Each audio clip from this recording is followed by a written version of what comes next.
beautiful thing right now.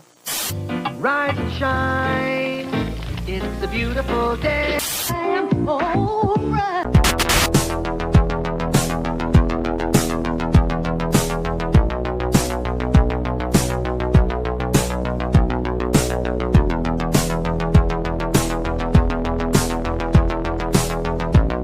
About a third of the building has been blown away. This is the bridge to white lights.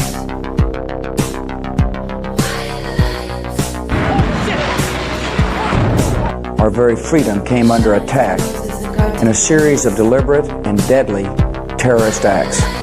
And at that point, we were taken for another round of questioning, this time related to our allegedly being members of Mossad.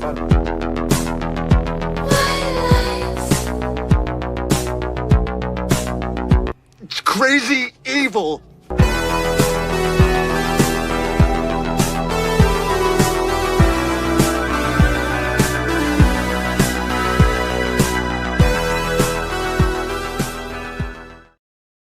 Good morning. Welcome to the No Way Jose podcast. This is your host, Jose Galison, TGIF, baby. September 12th, coming to the end of a crazy week. What is this, the 24th anniversary of the 9/11 attacks? So, yeah, wild times. I mean, Charlie Kirk died, September 10th? So, just wild days, wild times ahead, I think. But man, I am ready for a weekend break to release me from this news cycle.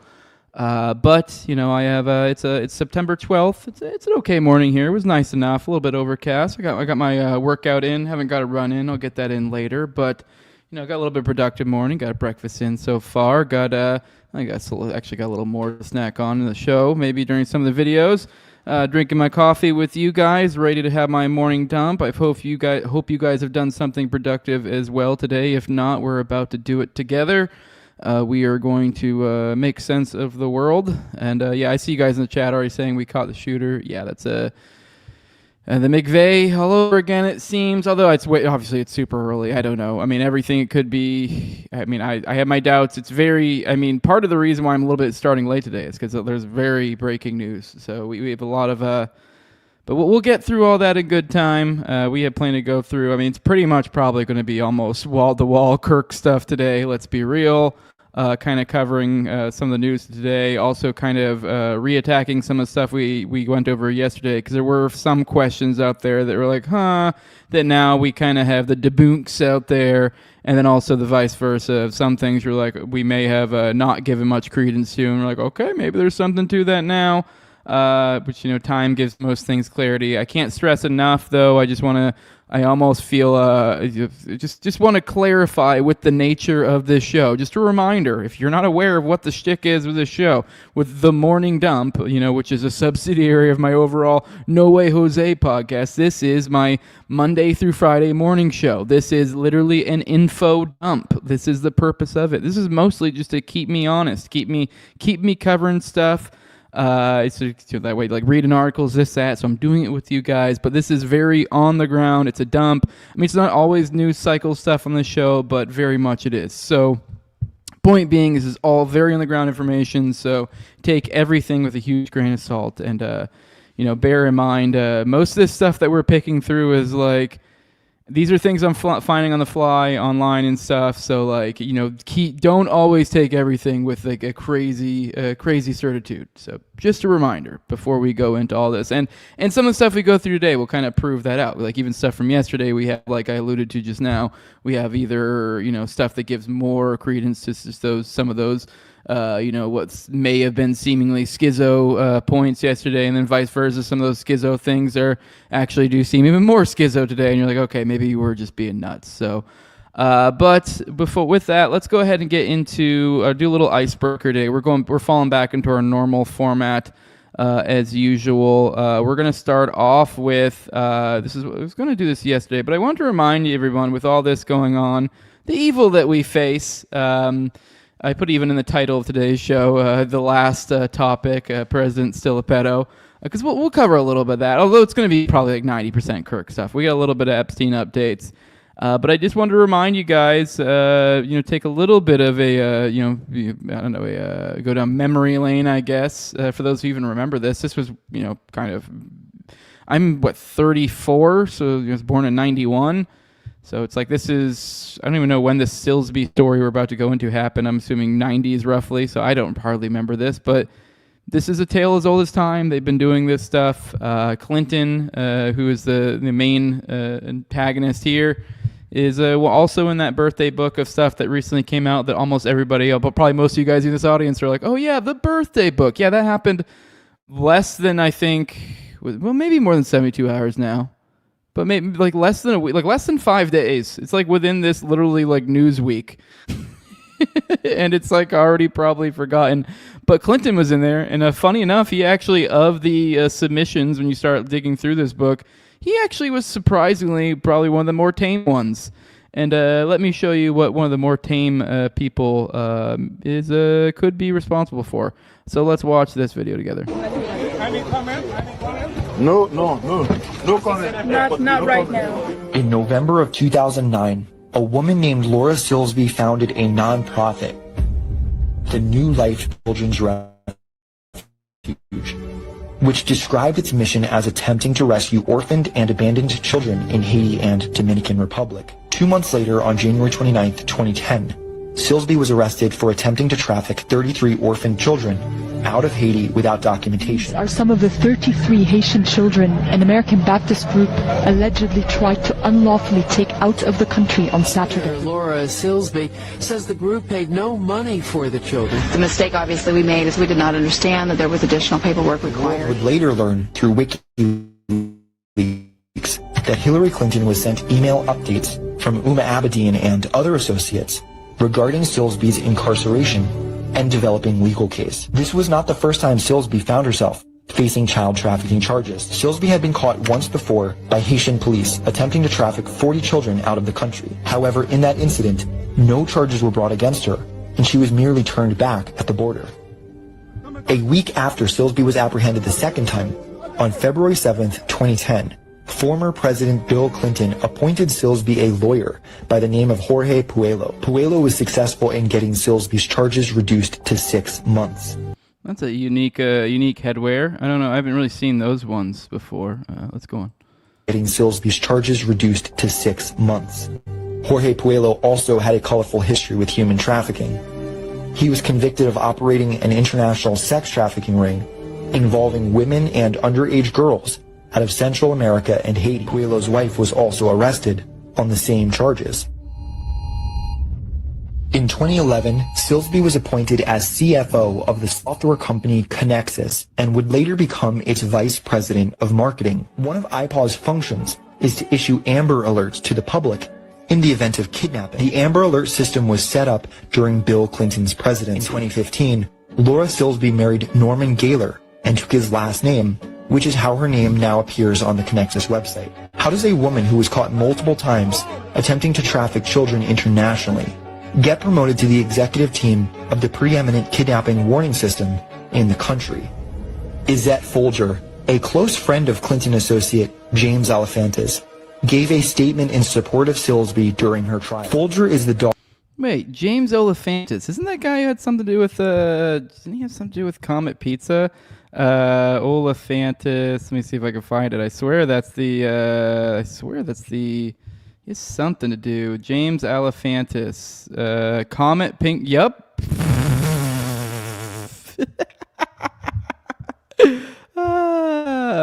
If you guys haven't seen, I wish I could remember what episode it is. One of you guys need to go check, or you guys need to go check out, maybe dig through some of the older, could have been only a couple of weeks ago. I went through this Iranian Epstein, it was a timestamp, was the name of the timestamp, was Iranian Epstein.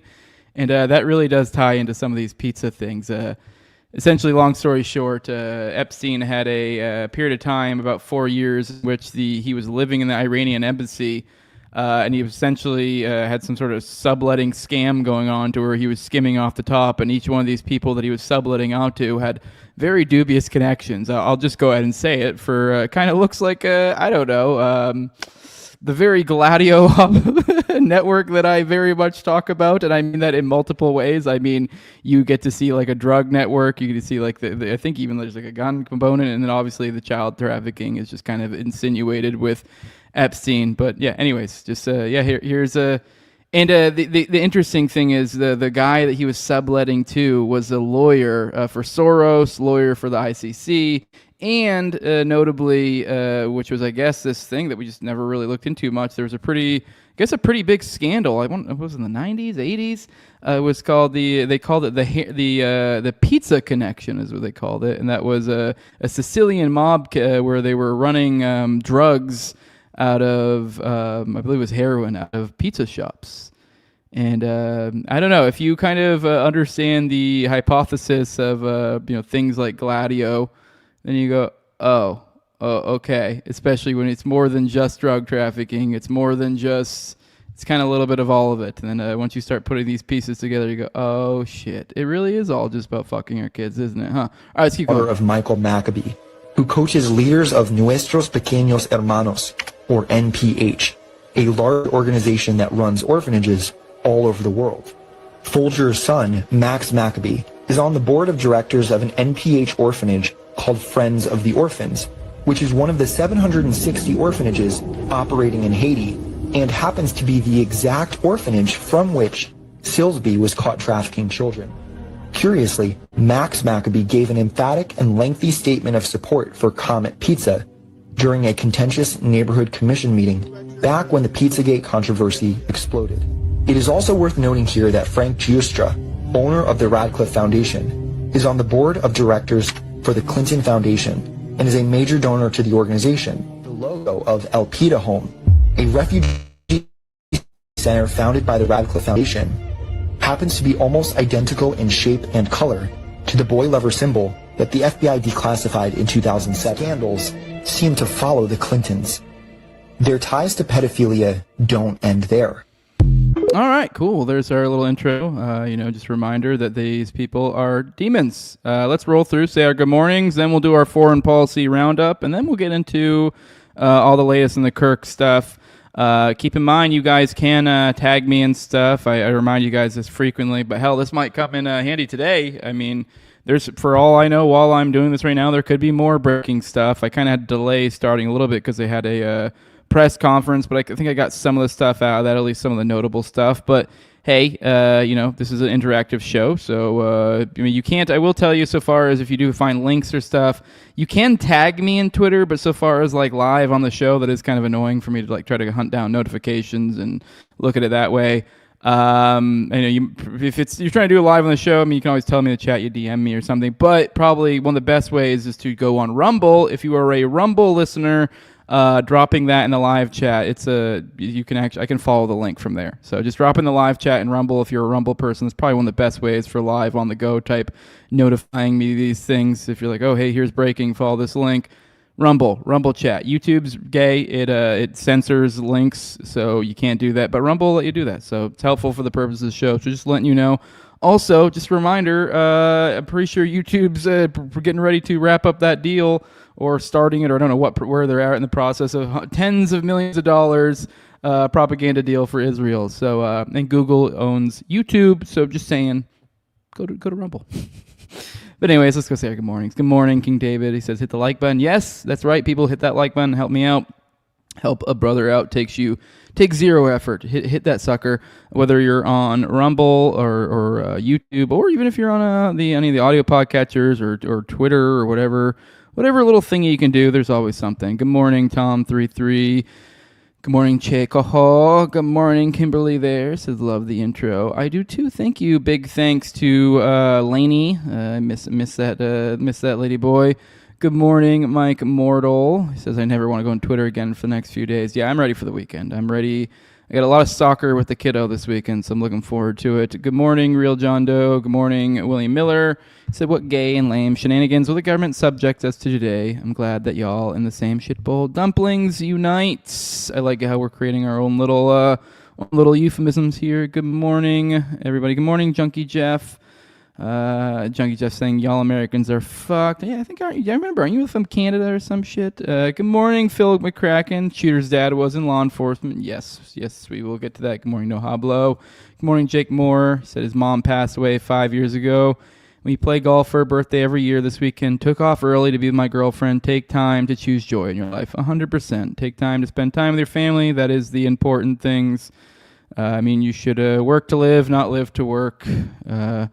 It's good to be productive, but I do think some of that Puritan values that was instilled in us from like forever ago, it is a little bit damaging. I think it's obviously useful to work. You need to, but at the same time, not to the where you're damaging relationships and stuff. Good morning, Bobo Makua. Good morning, No Hablo. I think I already said good morning to you, but the dad was a law enforcement officer. I think it was 27 years, if I remember correctly, but we'll get into that. He said over 20 years. Good morning, Eric Petty. Says, been fun reading all the 4chan threads. I haven't been on 4chan, just keeping it on Twitter. Good morning, Alien Big Cat. Bobo is saying he liked my interview last night. Says, really like it. Looking forward to the next one. Oh, yeah, because the guy I had on last night was like a newer guy. I'd never had him on the show. And he was just some guy who wanted to talk about 98764, and he did a pretty good job. So I think we'll probably have him on again sometime. It was Doc Inferno. It was an interesting talk. That's behind the paywall right now. It'll be out in a couple of weeks. So, good morning, Namrock. He says, what are the chances that one or both of Tyler's parents have connections to intelligence and security clearances? I don't know. I did look at the photo of the family. They kind of look like chuds. So I don't know. The dad is, obviously is military, or not military. He's a cop of 27 years. So, it wouldn't surprise me. Cop military pipeline's pretty tight. So I wouldn't be surprised if there's military as well. But I don't know. Time will tell. We'll see. Good morning, Marnamac. Good morning. Good morning. Good morning. Good morning. Shadows in the cornfield. So that roommate is going to get the John Doe 2 treatment, watch for immunity and deal witness protection. I'm not sure what you mean by the quote-unquote roommate. I'm guessing you mean that, once again, this is all very breaking, so I haven't had a time. We're going to go through most of this stuff together, so I don't know if maybe there's a roommate. I'm assuming in reference to this guy, which we'll get into. Maybe that's what you're talking about, Shadows. So, I expect shenanigans. So, while it is I know a lot of people are 72-hour rule or this or that. And it is good. I think the on-the-ground stuff is super important as well. I know it does get bogged down in bullshit a lot. But even the bullshit is worth reporting on, because sometimes even shit that you're this seems stupid and this seems just like some schizo nonsense could pay off, and and vice versa. It may not as well, but either way, documenting it all, it's just good to keep an eye and knowing what's going on, keeping track of all of this. It's important. So yeah. The point being is you do have to be able to keep in mind, hey, this is on the ground reporting, but it is important. So good morning, Adrian Brody. Good morning, Comment Mama. Good morning, Bug Fights. They said they got the guy. Yes, they did. Good morning, Evan. Let me see what else we got here. Good morning, Poyu. Paradis. Good morning, Knife Safety Plus. What happened to Kirk? Is he okay? He's not doing so great, unfortunately. I say that, I mean that dead seriously. I was not a fan of the guy, but this is the worst thing which we'll go into the little bit more commentary on that too. Kind of, in my opinion, it vindicates a little bit of my shit from the other day that people got mad at me about, because exactly what I was this is what they're going to do, is they already did a little bit. So we'll get into that. Good morning, everybody. I think I might have got everybody. Good morning, CSCTP. Good morning, Queen Calneds. Wait, as soon as I thought I got everybody, we're getting there. Good morning, Lance Ripa says Russian vids on Rumble did a short takedown on the Kirk thing. Okay, I don't know who that is. But okay. Good morning, Cody Collier. All right. Good morning. Nice to see you here. Good morning, Wiesel. Late. You're doing all right. You're not too late. Not too late at all. Another manifesto to read, says Lanza. I don't know if that's just you making a silly little comment, but perhaps. I haven't heard anything about a manifesto yet. I know we will cover some of the scrapings on the casings. I know we talked about that yesterday, but they didn't have specifics yet. Apparently that is true. That is, at least that's what they're saying is the case, and we have specifics on what that is. We'll get into that. Shadows in Cornfield saying his roommate's texting him. Yeah, I do vaguely remember something about I guess he told his Discord or this or that. So I don't know. Yeah, definitely good catch, good call, Shadows. Keep an eye on that guy for sure. They're saying he helped turn him in. Okay, so all right. Good morning, Demon Hunter Bear. Good morning. Good morning. So yeah. So William Miller said, if Charlie is actually dead, he died fighting for speech, and that's pretty damn baller. But he didn't, though. He just got shot. Like, it's not like he was like, somebody's like, you're gonna fucking fight for speech? And he's like, yeah, that's fucking right, I'm gonna fucking fight for speech. Fuck you. Then shot in the fucking face. Like, he was just talking and he got shot. Like, I don't know, by that logic, anyone who's talking when they got shot, they're like, they're a fucking free speech here. Like, I get it, obviously he has like a whole like history of like being tied into free speech and stuff like that, but like, yeah, I don't know, this idea that he's like, he intentionally died for something, or these hero worship, this is kind of my point from yesterday, and it's kind of like, people can be upset at me, but it's like, I just kind of gotta be honest on my account of this guy, before people start fucking inevitably doing the obvious and making a martyr out of him, and essentially making it so anyone kind of has to, it's almost you're like, browbeaten into being softer on his positions or whatever. So now, don't get me wrong, there's definitely positive things. I also think like people shouldn't go like crazy with it the other way. Just an honest account of where he is. I mean, I would also think it just feels weird. We have this like thing when people die, it's like almost like you can't say anything bad about them whatsoever. But the flame, But like it's almost like everyone's just pouring on goodness. Now, at the same time, I also don't think it should be the flip side either. It would be weird if, like, culturally speaking, we were like, somebody died and it was like, fuck him. Like, we just went crazy with it. My point being is it does clearly put the finger on the scale to what the truth of the situation is in one way or the other. And I'm sorry, maybe people don't like me for it, but I'm going to be the voice of reason and be like, I'm sorry. I can't accept that people go, this guy was like some hero. He has some great legacy. Personally, I think he died, on the wrong side of like the greatest position, like one of the greatest things of his time. So, I mean, I don't know. I mean, and in a way that like it's pretty clear, given his other positions and where he's at and his beliefs, that he should have been on the right side of it. So, like, I don't know. I think it kind of displays. I don't know. I'd struggle to have anyone be able to come up here and tell me that he told the truth in some of his. There's definitely cases where he clearly was lying, and was very clearly a shill. So for certain things, and in a way that was very real world way affected the world. And I'm not saying like, I'm not talking about like, oh, I disagreed on like gun control this, because I don't. Actually, I'm very much on it with a lot of stuff. I was particularly disgusted with some of his stuff with Israel, and then obviously the Epstein stuff, to where he then fell in line and seemingly like he got the talk. That seemed like the signature thing was very over the top, but I don't know. My point being is I don't think it's fair to give him this after the fact hero worship, but I also don't think we should do at the same time. There shouldn't be like a campaign to demonize him either. So, I'm just saying, I don't know, just have an accurate representation of what it is, and this idea that like anyone says bad, you're like, ah! You're like, whoa. I'm like kind of frankly grossed out by the right now and some of the way they're acting. Like, I get it. It's gross when you see like a lefty like be like, I'm glad he died. I'm definitely not glad he died. And that is gross, but at the same time, it's like, well, now we have to destroy their life. Like, what? I mean, I don't know. What is this really what you have to do with your time? I don't know. It's just stupid. It just seems dumb to me. Anyways, I think I lost my track and where I was. I think we got to everybody though, unless someone else joined.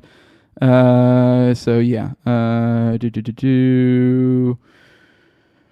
Yeah, so you go Wise Elk saying Kirk fans are fagging out while the left are being total ghouls, for fuck's sake. Yeah, it's kind of my point. Like, I don't think it's cool to like celebrate that he died. Like, be like, hell yeah, that's pretty gross. But like, okay, I mean, they're doing it. Like, I don't know. Then people are being like, well, then we need to fucking, we need to fight back. Like, what the fuck? You're just so fucking gay. Like, I don't know. It's just the gayest shit. I'm sorry. It's just, is this what your priorities are at? That like, oh no, some fucking like, what these left, they always point to how shitty the left is and how they're a bunch of homos and this and that. You're like, well, then who cares that some fucking bitch that works at fucking Starbucks is happy Charlie Kirk's dead? Like, yeah, that's fucking awful, and hopefully she fix it, but like, you're kind of giving her the attention she wants somewhat. Like, and there's going to be dumb whores. I don't know. It just feels gross. It just seems like it's pouring gasoline on the fire, the way a lot of people have reacted. So, all right. So I'm rambling now. Sorry, I got offhand. I just felt like the hero worship was kind of gross. So, Anyways, seeing if there's anything else worthwhile. All right, yeah, there's nothing else. There you go. Let's go ahead and get into foreign policy. Roll through that real quick. Not a whole lot to go on through there. I mean, obviously a lot's going on in the world, but I don't know, it does seem like weirdly a little bit settled down. Sort of, not really. I say that in while there is like literally a story in front of me is 79 more Palestinians have died. 72, through the, killed through, I guess you would say this through guns or other, munitions. I'm guessing the rest here are via starvation.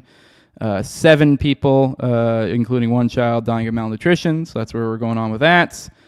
Bear in mind, a lot of people might be mad at me, but it's like that's actually literally what I'm referring to. Like particularly the starvation, that's probably like the grossest thing. And I mean, I really wish that like when he had come out on the other side of this, and then we could, because if this was like, say he came out and was honest and like wasn't clearly, I don't know, shilling away his soul at that point in time, it would be like, okay, cool. Then yeah, there would be this moment where a lot of us could coalesce and go, he was a hero. At this point in time, he was very much a figure of moral courage.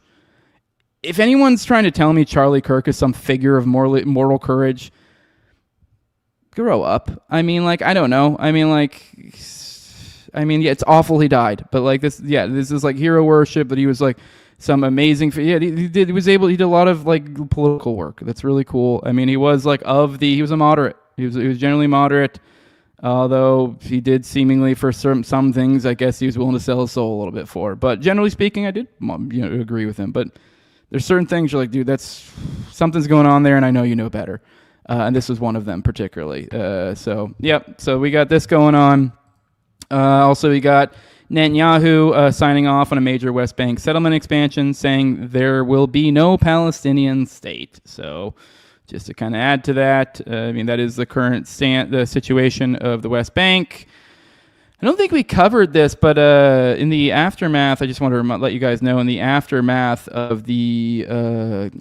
actually, I wonder if it's in this article. Let me scroll through if I can see it, because I think in the aftermath of those Jerusalem killings, I think they like really cracked down on the specific village from which the person came from, and like literally, like I think there were quotes like saying that they were going to do that. Okay, I don't think that's in this one. That was probably from yesterday or something that I missed. Add in. But yeah, this is from Smotrich right here on this. He says, Mr. Prime Minister, all of us soon will thank you and congratulate and celebrate together the application of sovereignty throughout Judea and Samaria. He said the signing, what do we see? Let me see, who do we say? They aim for maximum territory and minimum Arab population. Essentially, the plan is they're going to reduce this down to like 6 population centers of Palestinians in this area, and they're going to take over the rest.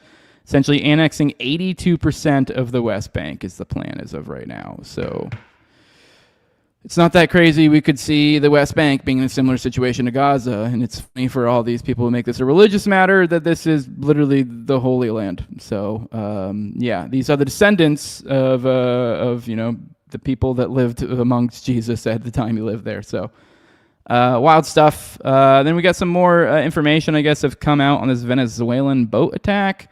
This is a boat off the coast of Venezuela that the U.S. military destroyed last Tuesday. This is from The Intercept, by the way. Were said to have survived an initial strike, according to 2 American officials familiar with this matter. They were then killed shortly after in a follow-up attack. So I guess what we saw in those videos were the follow-up attacks. So these guys had essentially already been being terrorized, and I guess this did happen through a drone. The boat was under U.S. surveillance for a significant period of time. Those on board apparently spotted the U.S. aerial assets and have altered the vessel's course. U.S. officials said the boat appeared to have turned back towards shore, after which it was subjected to multiple strikes. 3 sources, including Senator Rand Paul from Kentucky, said the boat was attacked by 1 or more drones. So, I mean, I don't know. I guess just to add to it, I think that we now know more specifics on that. Just kind of like, I don't know, I guess they turned back. I mean, I don't know if specifics for law of war stuff. I mean, I think we're already past what would be allowed and what should be allowed. I mean, I don't know. I don't by no means claim to be a pro when it comes to international laws and stuff like that, but like, I think we're already well outside the bounds. I mean, they were even talking as this was happening that they were They were unsure about the legal, the legal authority side of this. They just did it, which I guess whatever. I guess that tracks with the government. But yeah, so we're so far outside the bounds of legality, and then you add to it too that like apparently they'd already been attacked. They turned back to shore. So I would think maybe the point being here is like the logic would be like, well, at the very least, like you're already outside the bounds of legality, essentially assassinating people in a foreign country probably dubious intel that which like even if it was true, I don't think it merits murdering them. And they turn back to shore, which I guess theoretically would be like, okay, they're no longer doing the action for which you wanted to murder them for or whatever. Like they're no longer in the process. They're trying to go back to shore. They're not trying to distribute their supposed product that you seem to think they have. So yeah, I don't know. I just think that was interesting that, hey, we have more information on that. I think it even shows more to where it's pretty much outside the bounds of any sort of semblance of legality. But with that, let's go ahead and roll through the chat, and then we'll get into the main big stuff for today. Let's see what we got in the chat before we move on.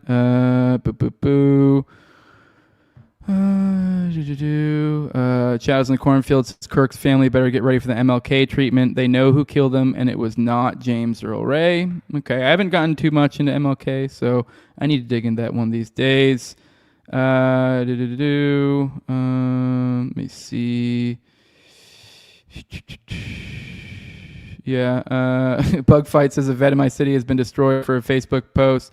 If I'm being honest, I kind of like it. I mean, to be fair, I'll be honest, depending on what the post is or what they said is, I might be like, kind of like it. It's more, I just don't think it's really productive, or I just a weird use of people's time also. But anyways, let me see what else you guys got. Polio said he did a good job of being a moderator for debate. I can give him that. Yeah, that is the one thing I'll give him, and I've even said I'd be if like more comes out. There was something I'll give him this.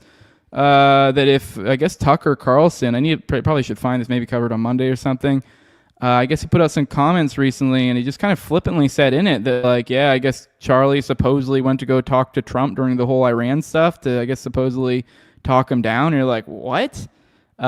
Which, for one, that would contribute to a lot of the rampant speculation by people out there on like what and why. But like, if that's true, I mean, like, I don't know. I guess I'd back off this my point a little bit and be like, okay, maybe he was doing some.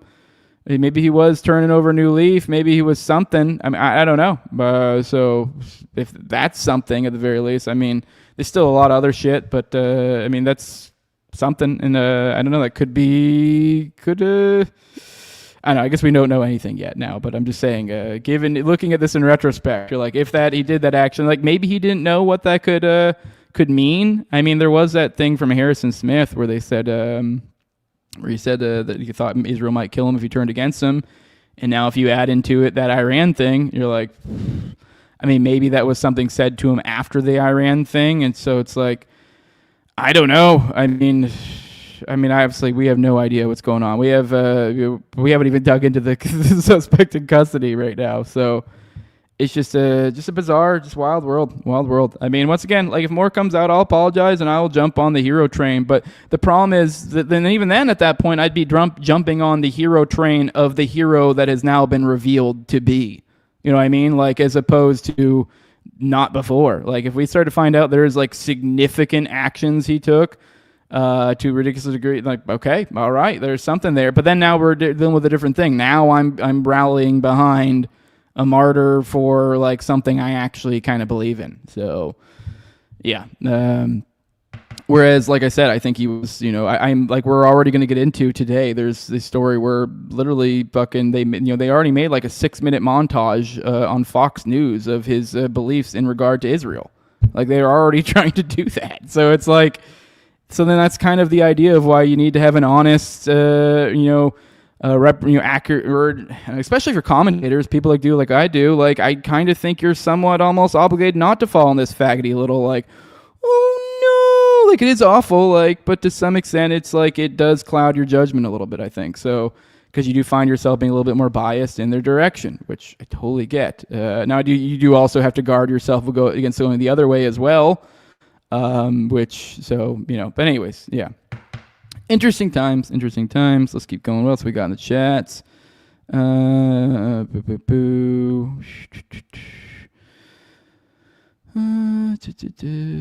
me see. Uncle Ted says the shooter has phone in his pocket, clearly in the photo where he's running to his car. Maybe. Let me see what else we got in here. All right. Let me see. But yeah. I just can't hop on the hero train as things are right now, especially because it's like that was exactly my thing. Like I saw the lionization, I knew what the next move is. I knew it was going to be especially Netanyahu was the first person to come out. I knew they're going to like reach for this angle. He was a warrior for Israel. I mean, hell, it's like almost like you almost predict that like the shooter is probably going to be something in that narratively, it's sort of dialectically that will play into that. So you're kind of like, hey, let's be honest about who this guy was.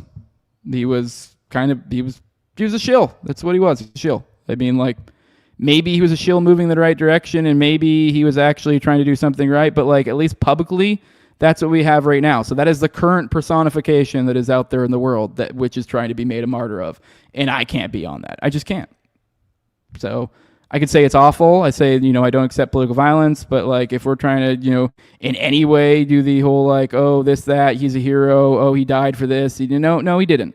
It was completely a freak accident of which he seemingly had nothing to do with, unless we find out something more. And then now we're dealing with a different beast. So, all right, what else we got? All right, let's go ahead and I guess get into the stuff. Let's see what we got. Let's just start off with, this is what kind of I think kicked off a lot of the reporting from this morning. President Trump saying it's in custody. I haven't watched this yet, so let's go ahead and watch this together. Clarification. So a pastor was able to turn him in, or they got the family of the shooter to turn them in? Well, it was a minister, and the minister went to a minister who was involved with law enforcement, by the way. And his good friend is a top U.S. Marshal.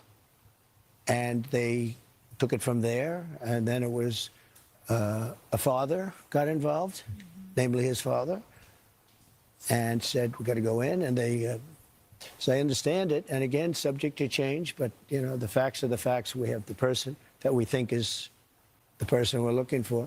But they drove into the police headquarters, and he's there now. Did the father know about what the son had done? I don't know. I'm going to let you get all those questions later, because I can't tell you how accurate. The bottom line is they have somebody that they think did it. So, Mr. President. All right, so that's what we got initially from Trump. What do we got next? Here's a post breaking Tyler Robinson. This is the person they're referring to. The alleged killer of Charlie Kirk confessed to his father, Matt, who was a 27-year veteran of the Washington County Sheriff's Department. His mother, Amber Robinson, works for Intermountain Support Coordination Services to help disabled people receive care. Oh, by the way, I was just thinking of it now because I guess the topic made me think of it. Just want to let you guys know, I guess a little bit of cross-pollination plug here. The homie Austin Picard, the guy who I do the regular Tuesday night show, Already Dead with. He is going to be doing an interview with William Ramsey. Funny enough, on the topic I actually already interviewed William Ramsey on, so that topic I was just telling you. No, I wasn't talking to you. I don't think I told you. I don't know if I have told you guys this, but there is paywalled right now. There's I did this a few days ago, the Manchurian Candidate, the book and the films and kind of the concept. I did an episode on that with William. That's behind the paywall, but for those, I guess, who are poor or don't like me, one of the two, you can go, or if you just want to support Austin, I'm being silly. Go support Austin either way. I'm just being a silly goose. But he's actually interviewing William here in, I think, like a little, about one-ish, so about 50 minutes or so. But, stick around wait for my show to be over, obviously. We'll probably go about a half hour into his. But after that, all of you guys go over to Austin's. I think he's doing it live, so it'll be over on his channel. I just remembered because I saw that he uses my StreamYard studio, so I was like, oh yeah. So yeah, go check him out. William will be on that, and it also might make for a little bit more. Obviously, me and William had that discussion. It was behind the paywall, but obviously we couldn't help. It was we had it the night of Charlie's death, so they did obviously play into the topic, but we didn't go into it too much, obviously, because there was no real details. But obviously, tying a little bit into the theme, but obviously. nothing. We knew nothing at that point. So not too much. But so point being is that you might get a little bit more of an interesting discussion from them today, given all the stuff going on and having a little bit more information. Perhaps it'll make for a little bit different discussion. Because, I mean, let's be real. Manchurian candidate, a lot of people's heads are, spinning around that as a possibility. So, all right, let's, but yeah, you can see the photo of this kid. This is dad, the sheriff. So yes. Law enforcement connections, 27-year veteran is his dad. Here is the mugshot of the guy. Which I just say, I saw some people, hell, even my homie Sammy T, which I saw him sharing around a photo of the other, what I think was probably like this photo right here, or maybe one of the other family photos, and then putting like a side by side of the security cameras that you saw of the guy with the hat and all this. This is this like older photo. This photo of him here is obviously looks a little bit different from here. Obviously, there's an age difference in the two. Now this one does actually, I've seen some people going, oh, it's not the same guy. Put them side by side. But if you do the adult photo, this mugshot right here, which very clearly is almost certainly the same younger version of the guy here. Then now you look at the older version, you match it up against it looks pretty much like him. I mean, I'm completely open to the idea that's not him. I mean, it is also like, keep in mind the guy on the thing is a white dude of generic white complexion with a little bit of stubble and a hat and sunglasses. So it's also like you kind of could just be a generic looking white guy and kind of be. It wouldn't be too hard to have a doppelganger for that, if that makes sense. So. I have no idea. This is all so early. There's going to be, keep in mind, there's probably going to be so much information obfuscated from us. I mean, I think it was, what was it, the Charlie Hanger, dash cam video when it came to McVeigh, I believe that took forever to come, like, or not even video, but some more information surrounding that, came out later. Like, supposedly they were, I forget the specifics there, but they were, supposedly the dash cam, looks like it may have been edited, and that, like, there were also, I want to say maybe it was in a report or forget what, but there's definitely something, or claims from other people went by. There was like another vehicle stopped and stuff. So my point being is like, there's a lot of stuff that can get obscured from us that we may not even realize until sometimes even decades later with things like this. So pay attention to little details. Those are the things that can get you. So who knows? You never know how deep it goes. Because I mean, if you look to history, sometimes the shit goes deep. Fuck. So. I know everyone goes, oh, that's so crazy. That's schizophrenic. You're like, well, have you looked at the shit in the past? So could just be whatever. I have no idea. I'm just saying those are like then also trying to be like, they don't look like, they kind of do. They kind of look alike, especially when you look at the modern day mugshot. So, but I don't think the mugshot's been as viral as their stuff. All right, let's get into, here's the Utah Governor Cox. They did a big old press conference, so you guys can probably go catch the entirety of that. Kash Patel talked at it, the Utah governor, I think maybe some other people as well. But let's go ahead and watch this. This is a little bit longer, but I think I'll give you a little bit more of an idea of, I think this is kind of their laying out what they think happened. Let's go and watch it. Good morning, ladies and gentlemen. We got him. On the evening of September 11th, a family member of Tyler Robinson reached out to a family friend who contacted the... I gotta say, though, the "we got him" just really does not give me confidence. I have no idea why. It just doesn't. Let's go. Washington County Sheriff's Office with information that Robinson had confessed to them or implied that he had committed the incident. This information was relayed to the Utah County Sheriff's Office and scene investigators at Utah Valley University. This information was also conveyed to the FBI. Investigators reviewed additional video footage from UVU surveillance and identified Robinson arriving on UVU campus in a gray Dodge Challenger at approximately 8:29 a.m. on September 10th, in which he is observed on video in a plain maroon t-shirt, light-colored shorts, a black hat with a white logo, and light-colored shoes. When encountered in person by investigators in Washington County on September 12th in the early morning hours, Robinson was observed in consistent clothing with those surveillance images. Investigators interviewed a family member of Robinson who stated that Robinson had become more political in recent years. The family member referenced a recent incident in which Robinson came to dinner prior to September 10th And in the conversation with... Keep in mind, we're going to probably rehash this and hash this over and over again. It seems literally like the standard archetypical, parody of the establishment of the lone wolf. So just keep playing it. Another family member, Robinson, mentioned Charlie Kirk was coming to UVU. They talked about why they didn't like him and the viewpoints that he had. The family member also stated Kirk was full of hate and spreading hate. The family member also confirmed Robinson had a gray Dodge Challenger. Investigators identified an individual as the roommate of Robinson. Investigators interviewed that roommate, who stated that his roommate, referring to Robinson, made a joke on Discord. Investigators asked if he would show them the messages on Discord. He opened it and showed several messages to investigators and allowed investigators to take photos of the screen. Keep in mind, this is something many people have already jumped in. I am not the first person to point this out, but I mean, they're obviously laying this out in this weird, police type language, but or whatever, kind of just here's just the facts. But what they're saying is this guy literally basically shot Charlie Kirk and then went and told everyone in his Discord about it.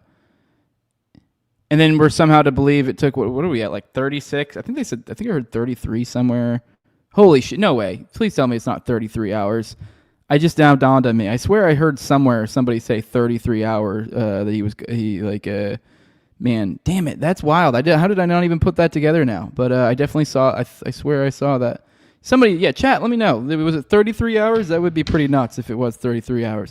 But anyways, which if he literally went and announced it to his Discord, I mean, I know. I guess I'm not here rooting for the FBI to have more broad sweeping, hacking, whatever the fuck. And I'm no tech guy, so I don't know how hard it is to get Discord. But it's I don't know. I mean, it just seems pretty wild, the idea that someone can assassinate one of the largest political whatever people, and they can just. I guess we'll find out more about this guy as we go, but it does seem like it's supposed to be some young, early 20s guy. I don't think he's anything special. I mean, he does have a dad in law enforcement, so I guess that would perhaps, maybe. I don't even know. I actually don't even know if I really even know if this actually even. I hesitate to even say this, but I think common understanding of what cops and would be would typically give people the idea that perhaps he has more of a gun household, and that he knows how to handle them in a little bit. Because a lot of people have brought up that with the shot that he supposedly took, apparently you don't need to be a crack shot. And I agree, from my understanding. I'm no expert when it comes to guns, but I grew up in the country and I've shot a decent amount and stuff. And 200 yards with a 30-06, not that crazy. But it's everything in totality, throwing it all together, the being able to get out, bound, kind of clearly having an in and out plan, kind of just the carry through. I mean, it kind of implies a little bit more going. I don't know. I mean, I guess you can, as just a single dude, probably could do all that. I mean, how hard would it really be? It just feels like I don't know, that they would give you. You just wouldn't be able to execute it, or so, I don't know. I mean, it's theoretically possible. It just seems semi-implausible to me. So, and let's keep going through this. Oh, sorry, wrong one. As each message was shown by Robinson's roommate. These photos consisted of various messages, including content of messages between the phone contact named Tyler with an emoji icon and Robinson's roommate's device. The content of these messages included messages affiliated with the contact Tyler, stating a need to retrieve a rifle from a drop point. So that right there, there's another thing to hone in on. So he goes and tells the Discord that he has to go get his rifle that he left. Which, that on its own, it's hey, I have to go get my gun that I used to go kill a person. It's just the most over the top, incriminating. Here's where I left the murder weapon. It just seems ridiculous. Which we'll get into the idea of the whole gun. That kind of seems a little bit I don't know, fantastic almost now. Looking at some stuff makes you wonder. Perhaps the maybe the guy on the roof was a distraction too, and perhaps this gun being planted here is a distraction as well. So yeah, I mean, I don't know. Let's keep going. Leaving the rifle in a bush messages related to visually watching the area where a rifle was left, and a message referring to having left the rifle wrapped in a towel. The messages also refer to engraving bullets and a mention of a scope and the rifle being unique. Messages from the contact, Tyler, also mentioned that he had changed outfits. I know there's been speculation as well as to the writing on those casings, those bullet casings, and I believe we have that as well. And I will share that with you now. So the area north of Campus Drive Road where the suspect crossed over, you saw some of that in the video that we released last night, consists of a grassy area with trees on the edge of the UVU campus. Investigators discovered a bolt-action rifle wrapped in a dark-colored towel. The rifle was determined to be a Mauser Model 98 30-06 caliber bolt-action rifle. The rifle had a scope mounted on top of it. Investigators noted inscriptions that had been engraved. By the way, I've heard people, I haven't confirmed, I've heard mutterings of people, which I know maybe chat, you can let me know if that's true or not, or what you have for that supposedly the scope wasn't mounted correctly or whatever. So yeah, let's keep going. Casings found with the rifle. Inscriptions on a fired casing read, "Notices bulges, capital OWO." So, okay, now we're getting into, okay, you guys may remember yesterday if you watched the show, I believe this came out of like a leak to Steven Crowder or some shit that was released from him, that there was, reports of transgender and Antifa ideology scrawlings on these casings of some sort. And so this is one of the first ones of them. He says, "Notices bulges, ooh, or OWO or whatever," which I'm by no means someone who's super deep into the niches of the internet. I know some of these weird communities, but that is from a little bit of coverage I caught this morning from other people that, let's be real, they're probably about as out of touch as me because they're grown adults with families and stuff. But and from what I've seen on the internet, that is kind of like a jokey, I think you've heard people say it's like furry type things, but it's like anime-ish, notices bulge, it's like sexual-ish, it is very, I don't know, I don't know, maybe you'll see, I guess it's supposed to be even, you say like furry things, like you see, if anyone who's been ever accidentally followed someone who has that shit, and then you're like, oh shit, then unfollow them, you'll see that they do have these weird art stuff that they're into, and I've definitely seen where they have ooh, I think I've even seen the notices bulges thing or something. But so it's some sort of weird, some sort of thing like that. I don't fucking know. So it is it's one of those. It's a deep internet lore, meme culture, sort of lefty-ish, furry-ish. But I think maybe, especially for those who are regular watchers of this show, I think you'll realize why watching this show has really paid off, and it's probably going to pay off because I think a lot of people are really going to fucking miss the point here.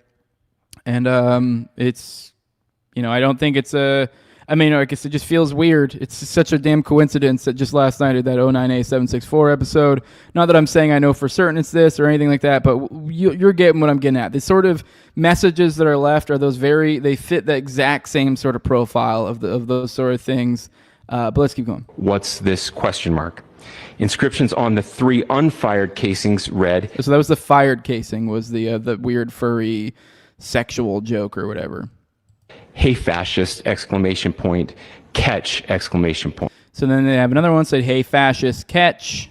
So whatever. So one that's making some weird sexual ish kind of cheeky tranny, or not tranny, furry type of joke. Maybe furry, I don't know, whatever, just in that vein, whatever the fuck. I don't even know if it's necessarily furries, but and then that one. So the God, what did I just say? I just fucking forgot what the hell was just said. Exclamation. Oh, fascist cat. So obviously that points to some sort of Antifa, something or other. Point. Up arrow symbol, right arrow, and symbol. Up arrow, right arrow. And 3 down arrow symbols. 3 down arrows. So that's up. Isn't it like a fucking, isn't it? The show I was listening to Breaking Point's coverage. I was listening to their live of it, and I don't think they missed. I think they might have missed that one. I swear that isn't that like a fucking Mortal Kombat like combo or something? Up, right, down, down. Obviously this seems like some sort of internet joke or something. Like, haha, look at this combo type thing. I don't know. A second unfired casing read, "Oh, Bella." Oh, so that was included in that one too. So let's back that up a little bit.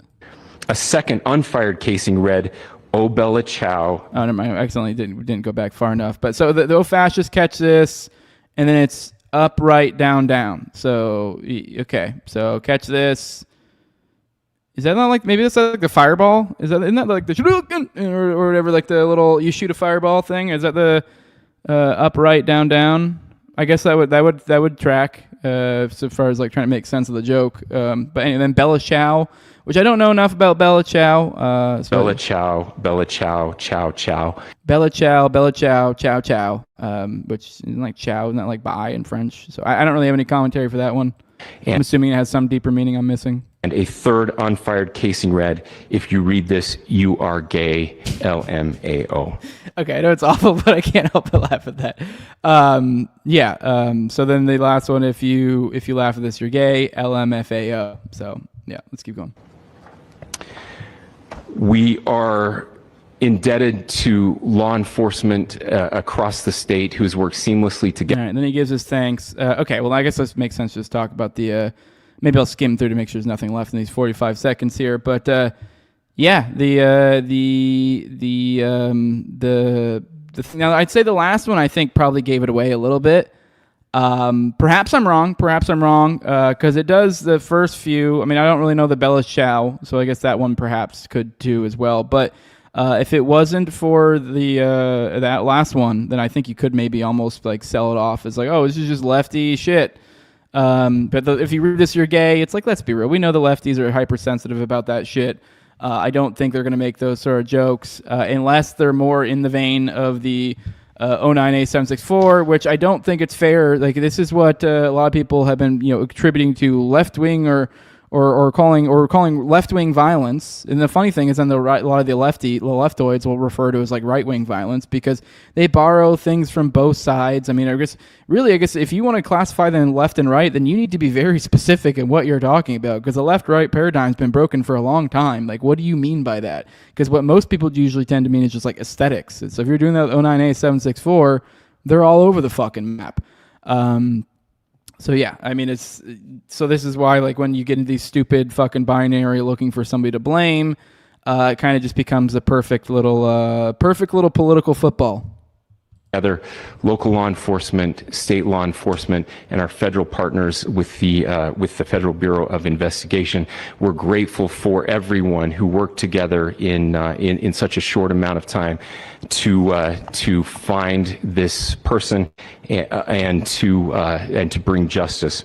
I want to thank the public who has been so engaged, reviewing videos, helping us with sending in tips, and helping us get to this point. I want to thank the family members of Tyler Robinson who did the right thing in this case and were able to bring him into to law enforcement. All right, let's roll through the chat for a little bit. That was a little bit lengthy. Checking on you guys, see what you guys' thoughts are. I see Elliot James here saying, I watched a video and I'm now convinced it was a highly orchestrated event. The guy behind him were throwing military hand signals and the last one was commence fire. Now, if anyone has that, I would be interested if you're actually able to, corroborate those to actual military hand signals. Because I can tell you, for example, I was military. You guys know I was military, so I was a aircraft mechanic, crew chief. Like, I can literally go online and I could probably find you a manual of like the proper you probably can find like the military one, like the Air Force's one of like proper hand signals for directing aircraft and stuff. Like, oh, here's a fire in that engine. Here's a whatever. So if you're saying these are military hand signals, I would be interested if you can find posts or something like they're online that you're like, hey, here's, the official, military hand signals, the standard ones. And this, if they match up, because I would assume so far as like, military team signals are probably all the same, generally, I would guess. I mean, I don't know. I've never was combat or anything or worked any sort of spec ops teams or anything. But any sort of like team, I assume like any sort of hand signal thingies, I would assume they're probably pretty standard unless you're in some sort of like top tier glowy shit. Because, I mean, the idea, especially with the military, standardization makes it easier, makes it so everyone can do it. To the point to where like what I'm getting at here is like I feel like everyone would be able to see it. So if you do find something, let me know. We will probably talk about that one a little bit. We did talk about that specific one. The guy giving hand signals, or the two guys giving hand signals the day prior, or we covered that yesterday a little bit. And we thought it was a little bit dubious. I mean, maybe I think there might be more to it now. Especially now that I think the status of the guy on the roof actually being the shooter is a little bit more in question than it initially was. Which we'll get into all that in a bit. Let me see. Shouts in the cornfield says circle jerk of the FBI while the mastermind sips wine and laughs their asses off. Yeah, I mean, they've been pretty. That was kind of what I was driving at. That I think I got a lot lost in the sauce there earlier. The incompetence of the FBI there. I mean, like, yeah, I guess like they wouldn't be able to just like crack into any old Discord, but just like I don't know the nature of this story. The suspects and some like that weren't even supposedly suspects that they then released, and then like I don't know, one of which I think they had in for hours and hours and hours. The whole time people thinking that was the guy. And so that's giving him time to escape. So yeah, to me it looks like friggin' crazy incompetence. But I mean, what do I know? So yeah. Let me see what else we got. Day 3 of the Civil War. Has anyone been raped to death by leftists yet? Says Northside. No, not yet. Gerald says, I think all that shit is misdirection. Like when the CIA and Mossad killed Kennedy, the CIA leaked that they were assassins in Mexico City they were looking into. Wild goose chase. I love geese, but come on. Exactly. Yep. I wouldn't be. There's probably going to be lots of misdirection. Lance says the 33s are flying all over the place. So, yeah, exactly. I'm pretty sure Cash tweeted about it being 33 hours. God damn it. How did I not pick that up at first? Yeah, I swear 33 hours. I'm not 33. Wait, am I 33?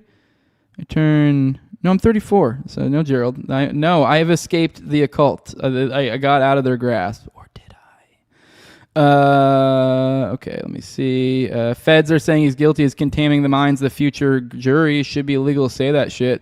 I wouldn't be surprised if they actually use that argument. That's pretty wild to like.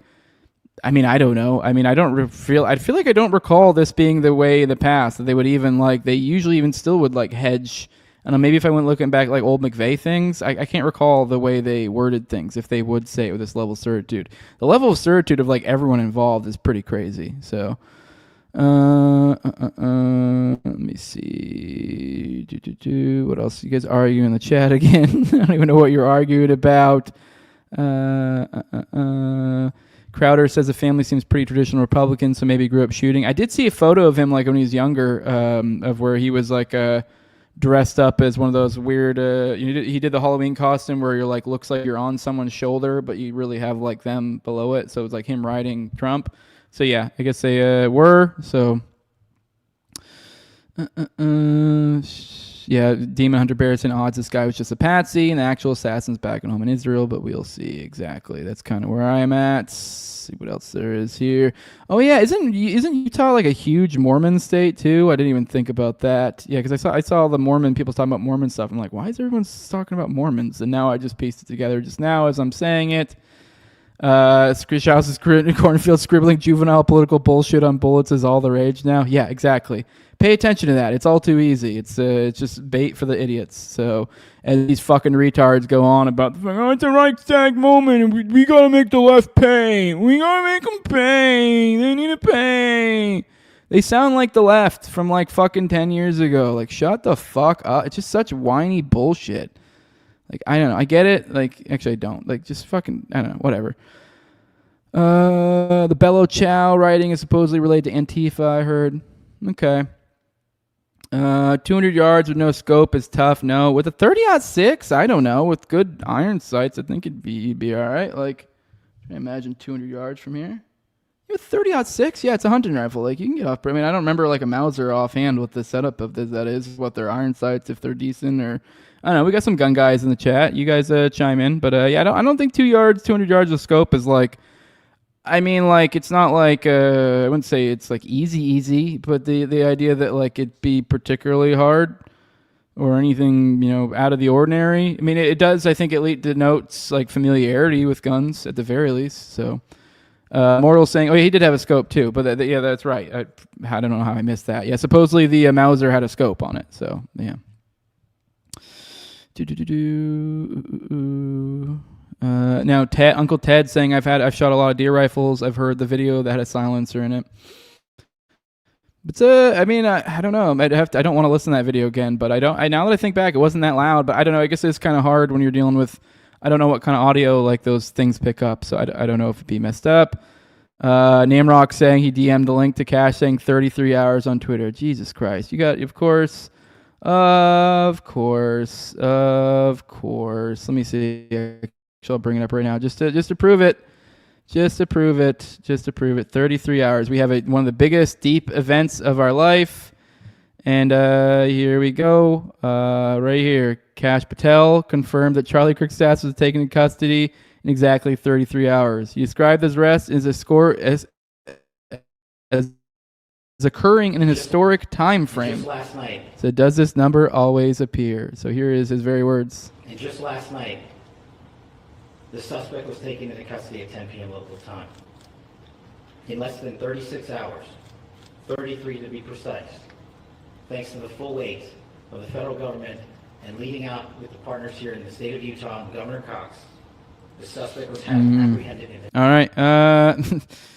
And then, here's Mel pointing out again, what we pointed out is that just to highlight once again, so he went so far as to come up with to show up with a full escape plan and change of clothes. So he did all of this, just a reminder, because I didn't even bring that in. Mel did a good job of recalling that. Like, he had an escape plan, he had change of clothes, which is a point they made a point to make. They're like, hey, he had different clothes. He went through the efforts of trying to escape. And then immediately went on Discord and told his friends about it and said he needed to go back and get his gun. So let's go and play this again, just to hone back into that. Investigators reviewed additional video footage from UVU surveillance and identified Robinson arriving on UVU campus in a gray Dodge Challenger at approximately 8:29 a.m. on September 10th, in which he is observed on video in a plain maroon t-shirt, light-colored shorts, a black hat with a white logo, and light-colored shoes. When encountered in person by investigators in Washington County on September 12th in the early morning hours, Robinson was observed in consistent clothing with... So yeah, she's pointing out, they're like, hey, just recall he did all this. So let's check in the chat. Yeah, Elliot James saying 3 different coherent military signals at that exact time seems too coincidental. Okay. I mean, you're saying 3 different ones that you're aware of, so...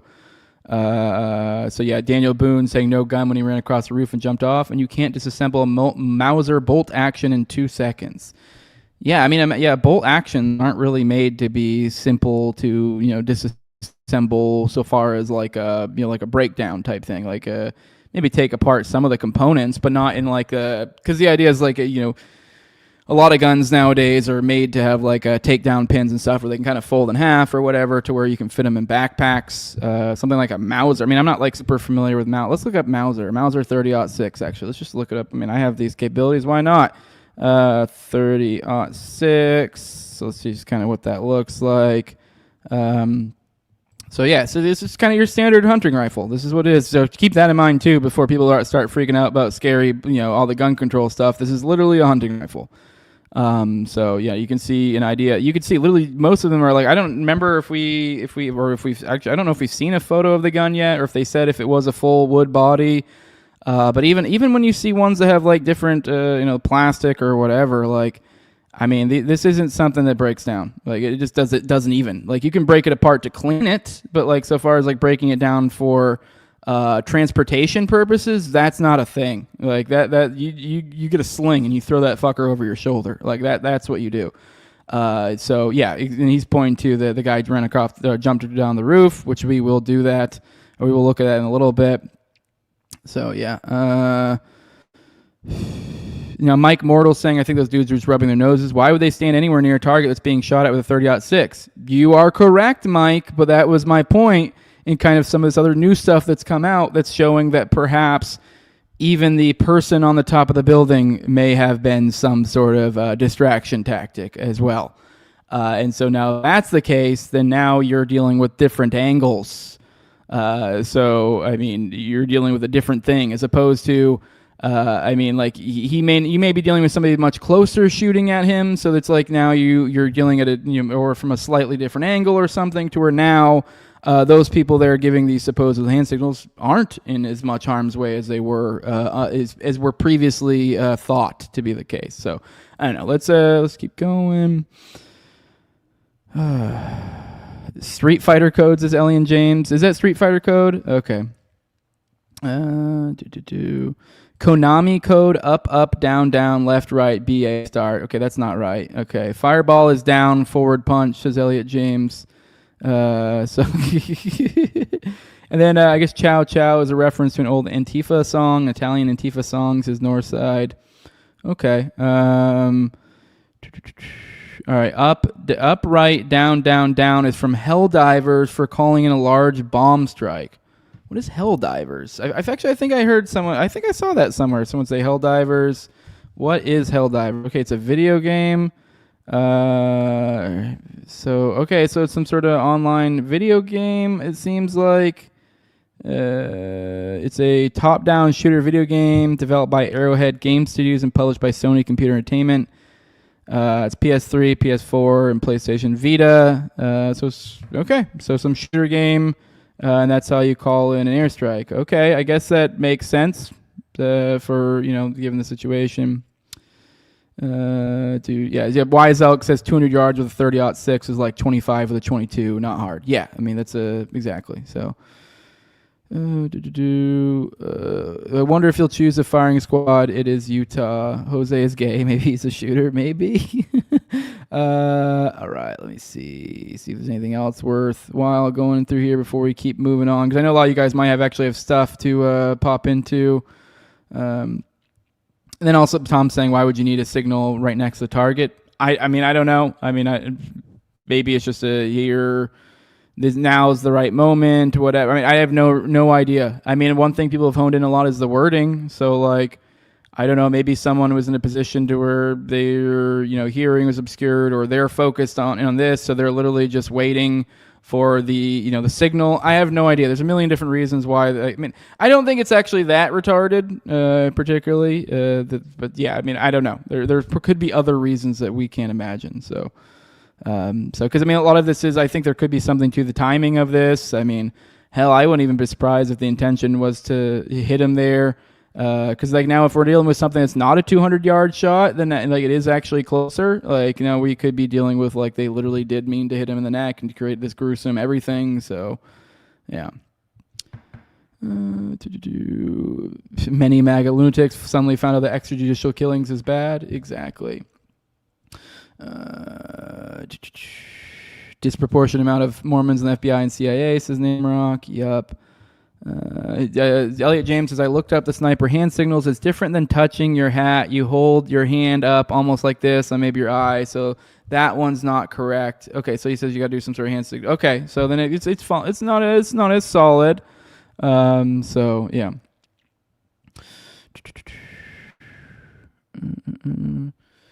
Elliot James says the command fire is pretty dang close to what the guy did behind him. I just think it didn't. I think just didn't wave it multiple times, or it's the same thing. Good morning, Marty McFly. Good to see you. Bugfight says Patel really say the Valhalla thing. He really did. Actually, let me see if I could find that one. That one was particularly like, holy shit, this guy is retarded. This guy desperately wants to be cool. Here we go. Let's see. There we go. Let's watch this. This is pretty ridiculous. This is something Cash said. If Cash's, I watched Cash's speech in this thing, and it was literally a big CYA for the FBI of like, this is what we did with our resources, and give it like a complete timeline. It was complete CYA putting on this weird like, I'm the tough guy in the room, and you're so like he's like trying to project authority, but like if anything, his projection actually makes it come off as more weak. But funny enough, these 10 seconds are kind of the perfect encapsulation of the little act he did here. To my friend Charlie Kirk, rest now, brother. We have the watch. And I'll see you in Valhalla. So yeah, pretty crazy gay, pretty over the top gay. Gerald Hart says you're gay if you read this. You're gay if you watch that thing from Cash Patel. Congrats, you're all gay now. So yeah, what's we got here? Anything else before we continue on? Bobo says it's probably a rebarrel German Mauser from the war. Okay. Yeah, it's Bobo saying you have the old guy yelling "kill me" with his pants around his ankles, the other guy with the air rifle in his hand as being distractions. Well, it's a good thing. It's interesting you mentioned the old guy. That's actually the next thing I have to go through. Let's go ahead and get into that now. I guess Jackson Hinkle posted this, so I don't know, maybe more will come of this, and maybe there's something to this, but supposedly this guy, and I think this is true, I vaguely recall like seeing like essentially this guy got basically doxxed, I guess, or not necessarily doxxed. His name got thrown out all over the place. This is a guy that like they initially considered a suspect, and then I think there was the one who stayed in custody for like hours, which, you know, kind of then prevented, you know, seemingly gives the perception that like, hey, they weren't looking for the killer while they were doing that, or at least, you know, impeded that. It kind of made it so that the gave more of a wide open lane for the killer to be able to escape. But essentially, we've had a video that's come out essentially recounting how he knew Al Qaeda was responsible for the 9/11 attack. There just happens to be he's on recording doing this in the past. Let me see. What is this from? This is from the what is this? The something remember. So he's in some 9/11 remember thingy. I've heard people saying that he's got connections to that one tribe over in the Middle East or whatever, or pretends that they're from the Middle East. So you guys let me know in the chat if you find more on that. I don't know, but apparently this is him from. It's a little bit long, but I think it's interesting. I haven't watched it yet, but let's watch it together. Bear in mind, just to recap, just to not assume, I guess my audience knows everything's going on. I mean, but for those maybe don't get it, once again, this is the guy that almost immediately he got dragged out on video. He's saying, shoot me, shoot me. You know, I think he said something along the lines of like, I did it or something like that. And then, you know, and also this is who I believe Patel put out a post being like, oh, we got a suspect in custody. And then a lot of people then showed later, like, dude, then he was later, he was had to be like, oh, it's not a suspect. It was a person of interest. And like, so then it became this whole thing. Yeah, I mean, even though, I mean, although let's be real, they said, oh, they end up releasing him, so he's a person of interest. But I don't know, this guy, what the fuck? Why are you doing this? I mean, I guess sure, this could just be a random crazy guy that just so happened to exist at the same time and moment, or this time and place where Charlie Kirk got popped. But something about this seems fishy. Like, why are you screaming, shoot me, shoot me, shoot me, I did it, or whatever, you know, so...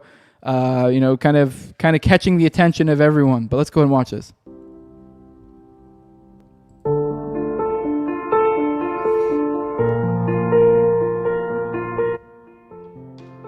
You know, it was an interesting time when I went to, I was in Denver just on September 10th, 2001, and I'm a huge Broncos fan, so I was. It was the opening night of Denver Broncos Stadium. I went down there, and we were playing the Giants that night, and so it was a huge event for us. I even remember everything that happened.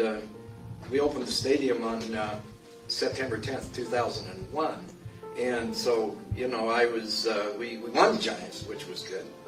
I remember that was when Ed McCaffrey actually got hurt that night on a season-ending injury, and so I'm ready to go leave the hotel on September 11th, early that morning, and go back to Salt Lake City. And they said, "Come down, look in the lobby. Something's happening here." They said there's a plane that's headed towards one of the towers in New York City, and we're just glued. Everybody in the lobby is just going, "Wow, this is pilot error. What's going on here?" You know, it was very confusing, and. We see that plane go in, and we just think, wow, you know. And then I think it was what, a 9/12 or something like that. That second plane hit that tower. Immediately chaos in that hotel lobby. There was everybody was on cell phones. People had friends, family, everybody they knew in New York, and we just said, oh, you know, that's got to be something. That's terrorist attack or something like that. We weren't quite sure. We thought that because, you know, there'd been attack like several years earlier in the basement of that tower, we thought that, well, this was the same guy that had come in and just kind of finished the job. And so, you know, Denver immediately turned. Now, Denver does have a World Trade Center, but it's really not on the same level as the one in New York City. I mean, it's just an operating facility. It's just a business facility. So I don't think it had any kind of particular attraction towards what was happening at the time. But I go down in Denver, downtown, you know, to see what's going on, and it really hadn't hit people. I mean, people, it was kind of business as usual for a while. And then that night, they had frozen all the airplanes and all the flights out. I couldn't get home. So I was stuck a little bit longer, I think at least 2 or 3 days longer in Denver. And was just glued to my TV, just wondering what was always happening, because, you know, we just didn't know exactly that, you know, that it was exactly a terrorist attack. We did have some idea, you know, there was something going on, because we dealt with Bin Laden before in several instances, so we did suspect that it was Al-Qaeda involved in that.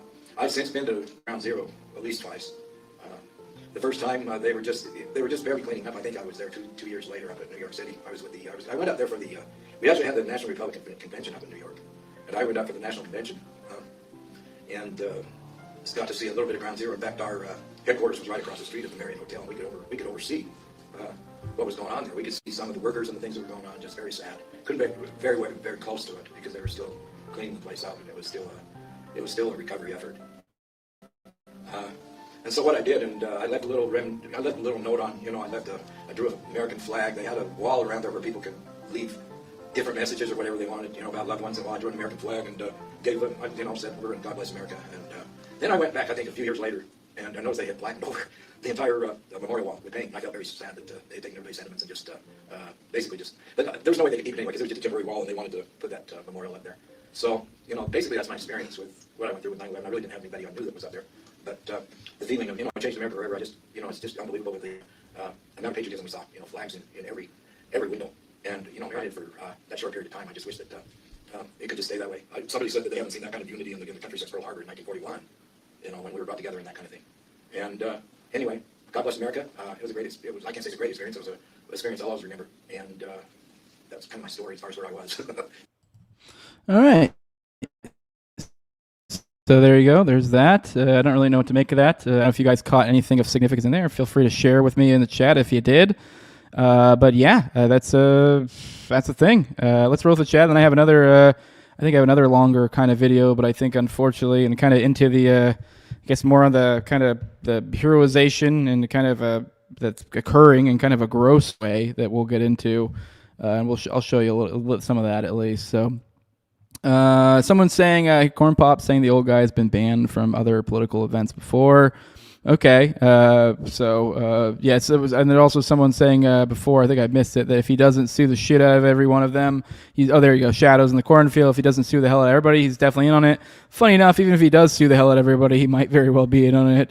Because if anything, that would be the smart move. Because even if he is in on it, I mean, like, they let him go already, like, I don't know. I mean, maybe you don't want to, do a discovery, but I don't know. Maybe I wouldn't be surprised if he does as well. So I'd be careful not to think that means that like he's not it if he does.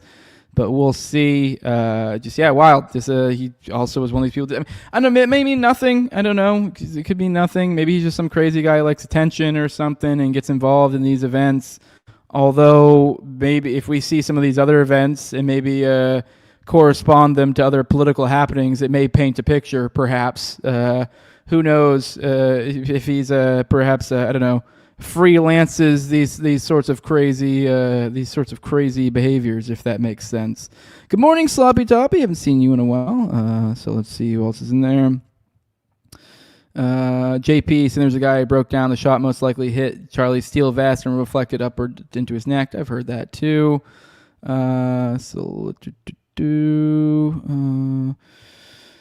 Popo Cash Patel saying shit like that is trying to make people think he's not gay. And the funny thing is, ironically, it just makes him look way more gay. Junkie Jeff says Cash always looks like he likes me after an amphetamine bender. He does look like a guy on an amphetamine bender for sure.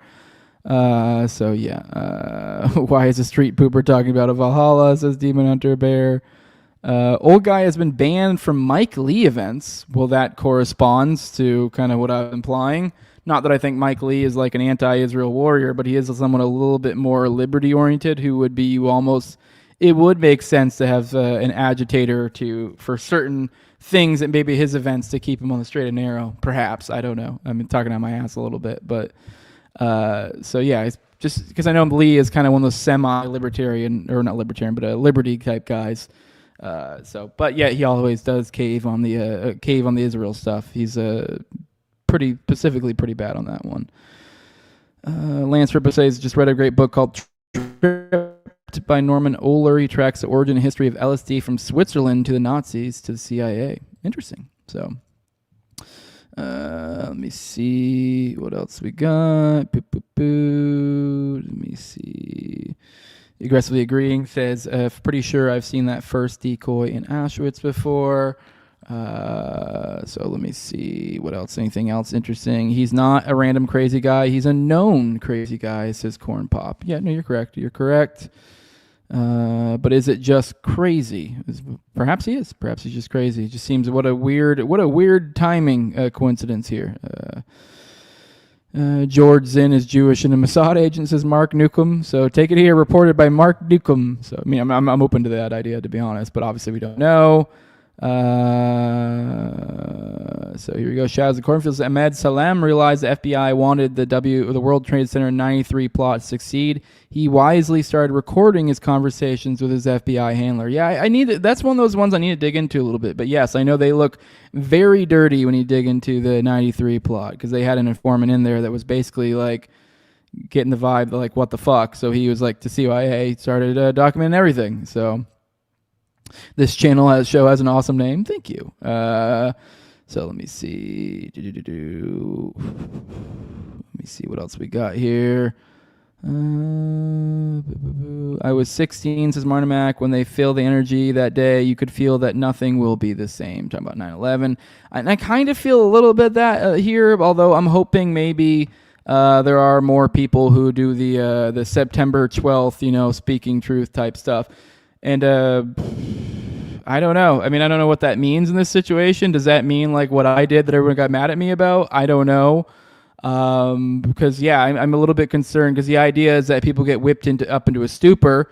And frankly, kind of what I did was kind of cutting at that, because that part of that is getting like worked up in a stupor. Like, he's such a goddamn hero. This is such an outrage. Like, it is an outrage. It is awful. But this is part of the spinning up. It's the same thing we saw October 7th, 40 beheaded babies. And you're like, whoa. Like, I'm not saying that, like, they didn't do some awful shit, but, like, I don't think it was 40 beheaded babies, like that type of shit. People get worked up, they get inaccurate, there's something that happens that shuts off critical thinking, that changes the rules of polite society. I don't know, like a death, because we have these weird societal decorum things that we have to behave in certain ways when this happens, so then certain people like me that point out, like, hey, he's not as great as you guys are acting, kind of get, hey, you shut the fuck up. Now is not the time to tell truth. No, I think now is the fucking time. I think now is the time more than ever. So, I don't know. I think there's something to that. I mean, obviously don't go lose yourself. But at the same time, I don't know. Don't fall for any, okay, this and, like, it's this and that gets snuck in. Like, okay, Charlie Kirk dying is a tragedy. And then, and we must do this. You're like, whoa, okay. Like, I can buy in the first one. But, like, I don't know. I think you guys get what I'm getting at. This energy is here, and people are already saying, we need to do something. We need to do something. The fuck you do. The fuck you do. Because if anything, very well what might have happened is someone manipulating that, we got to do something. We got to do something. We got to do something energy. And you know what? You're falling into the fucking trap, or you're part of the trap. So, anyways, Boomer was recently arrested for pedestrian and roadway. All right, now it's getting a little bit more, sounds just crazy. So, I mean, all right, maybe he's just a crazy guy who just shows up. So, I mean, once again, there are crazy people. Let me see. Mike Lee doesn't want to lose anything more than his hair. Give him a break. Yeah, exactly. All right. What's up, Jose? This is Mike Kim. Good morning. This is praying for you in these family these times. Thank you. I appreciate that. Everyone hit those like buttons. Bobo's popping up.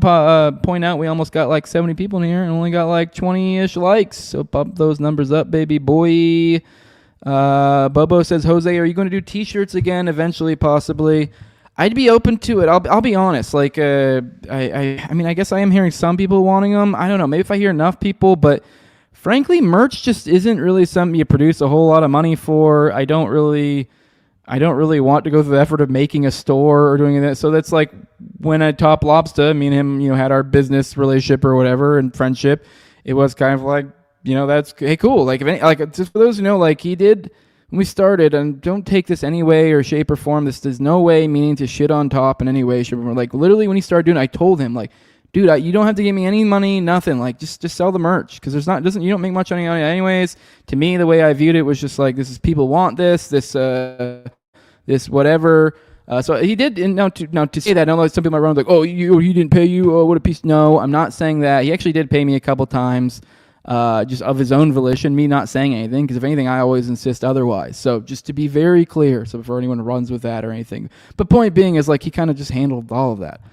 I don't really want to have to open that can of worms, having to deal with, customers. And now I will go ahead and say, if there's anyone out there who is a t-shirt person, and if they feel like they want to take on that, like, I don't know, maybe $20 to $40 you might make off my fucking brand, once a month or something. I don't know if you want to go through that effort, if you just love the show.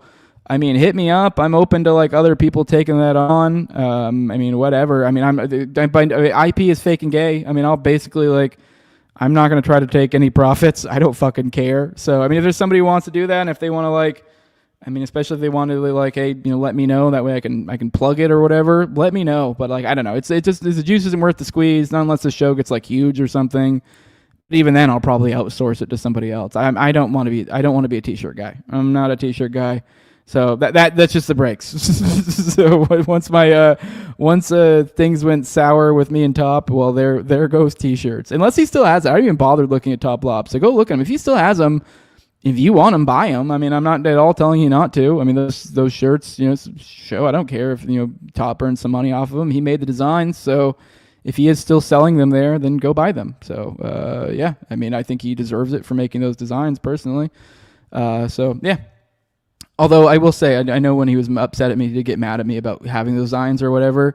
Now, I want to be very, very clear. I'm also going to keep those designs because, like, once again, I also think IP is fake and gay, and we both benefited off these. For anyone who knows Top's, ascent to whatever it is he does now, it was based off of literally making artwork for people. So this is a two-way street. So this is how it goes. So you burn the relationship, and they're like, it's what it is. So.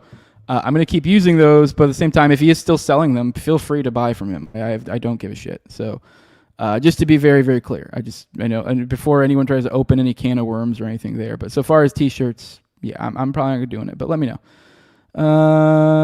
Let me see what else we got in here. Let me see.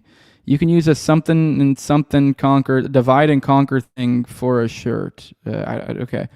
I get it. You had an in at the time. Now doesn't make sense. I was just curious. Yeah, I'm not like mad at you or anything. I'm just explaining it. It's doing shirts and all that's a pain in the ass. So if there's somebody out there, let me know. Gerald Hall saying maybe put in your VA claim already. Holy shit. Hey, don't fucking tell my wife that. All right. She's like, oh, you could make another couple K a month. Like, shut the fuck up. I don't want to be a dirty little welfare whore, Gerald. Okay. I don't want to be dirty. I know I need to. I do need to submit it, but it just feels gross. I'm not really fucked up. And then, but then it's gross. Every one of my buddies who like got out or whatever, or is in the reserves collecting military disability, like none of them are fucked up, and they're all getting like thousands. I guess I should get in on the scam, but just it feels gross. It feels gross. So, but yeah, they said the planes crashed in the mountain. You're not wrong. So. Bug Fight says I bought an already dead shirt like 4 months ago and never got it. I'm really sorry, dude. I mean, once again, I don't know if I'm really in a position right now to try to manage that business deal. I guess if you really do feel aggrieved by it, I can send you like $20-$30 or something, but because it is like, and it was through me. So I'm sorry that happened to you. So yeah. Have I ever thought about doing a series in the healthcare industry like the Oxycontin Express SRI and suppression of cancer research? I'll be honest, not particularly. It's not something that interests me. Maybe in the future, maybe. I don't know. I'm very much a just follower my nose brings me. That's just not really what I'm finding interesting at this point in time. I could see myself having to get interest there later. So, yeah. Yeah, somebody's mentioned the 33-hour thing. Yes, we caught that earlier. So yeah,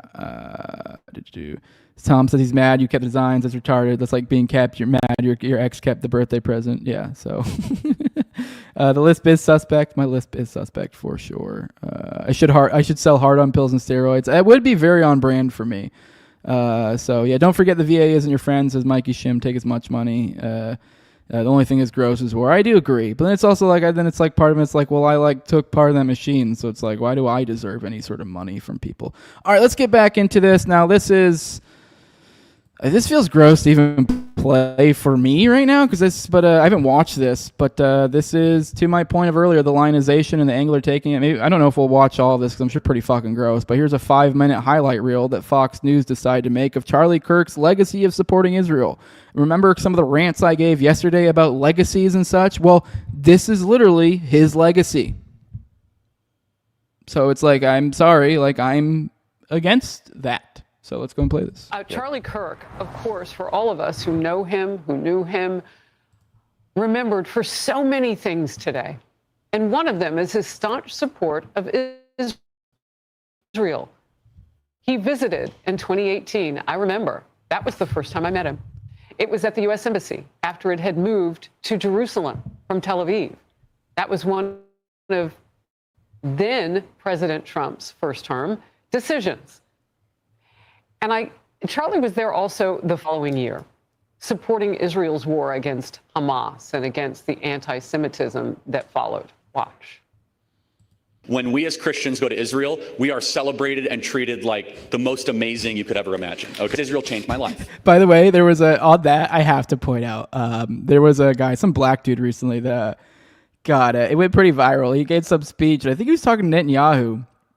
Brandon Tatum, is that what his name is? I don't know. He said some shit. He was like, he was going on about like, oh, Christians over there and how they treat, the Jews treated him and stuff. He's like, we only got spit on once or something like that. We're just like, holy shit, dude. Like, what do you mean you only got spit on once? Like, yeah, it wasn't even that big of a deal. We're like, okay. Weird way to say Israel really loves us there. Although, to be fair, I have no idea if that's true or not. But I don't know. I don't know if I necessarily buy it when Hasbara agents are telling me it's true. When I went to Israel, I was reading Bible stories my whole life as a committed Christian. And all of a sudden, I had a life-changing experience. The nation of Israel actually has a place in God's plan for us on this planet. There's something special about Israel, and I think we have a moral commitment to that land. The Israeli community has been very welcoming of us as Christians and our faith to the homeland. And it will not go unnoticed. The Israeli Foreign Ministry said this morning, Charlie Kirk was a steadfast friend of Israel and a true ally of the Jewish people. He stood proudly for Judeo-Christian values which bind Israel and America. And Charlie's fearless commitment to truth and freedom cost him his life. Violence may have taken him, but it cannot silence his legacy. May his memory be a blessing. The Prime Minister of Israel, Benjamin Netanyahu, in focus now. Prime Minister, you have your own memories of Charlie Kirk. Please share them. Well, Harris, before I do that, I have to say that we're just heartbroken. Myself, my wife, my family, my son, actually, on his 2019 visit to Israel, had lunch with him and his wife, Erica. We're shattered first as human beings because a great human being has been taken from us. He was an extraordinary friend. He said, he wrote me a letter on May 2nd this year. He said, one of my greatest joys as a Christian is advocating for Israel and forming alliances to defend Judeo-Christian civilization. A few weeks before the tragedy yesterday, I called him and I spoke to him and I said, please come to Israel. I invited him to Israel. And sadly, that visit will not take place. But he was a defender of our common Judeo-Christian civilization. He was unbelievably excited to walk in the footsteps of Jesus here. He valued our bond, the bond between America and Israel. He did so many things to defend free speech. He had his truth. He stood up for it. But he said, you can come and debate me. He invited that debate. He certainly didn't invite the violence, the horrible violence that tried to silence him. And, this is a worldwide problem.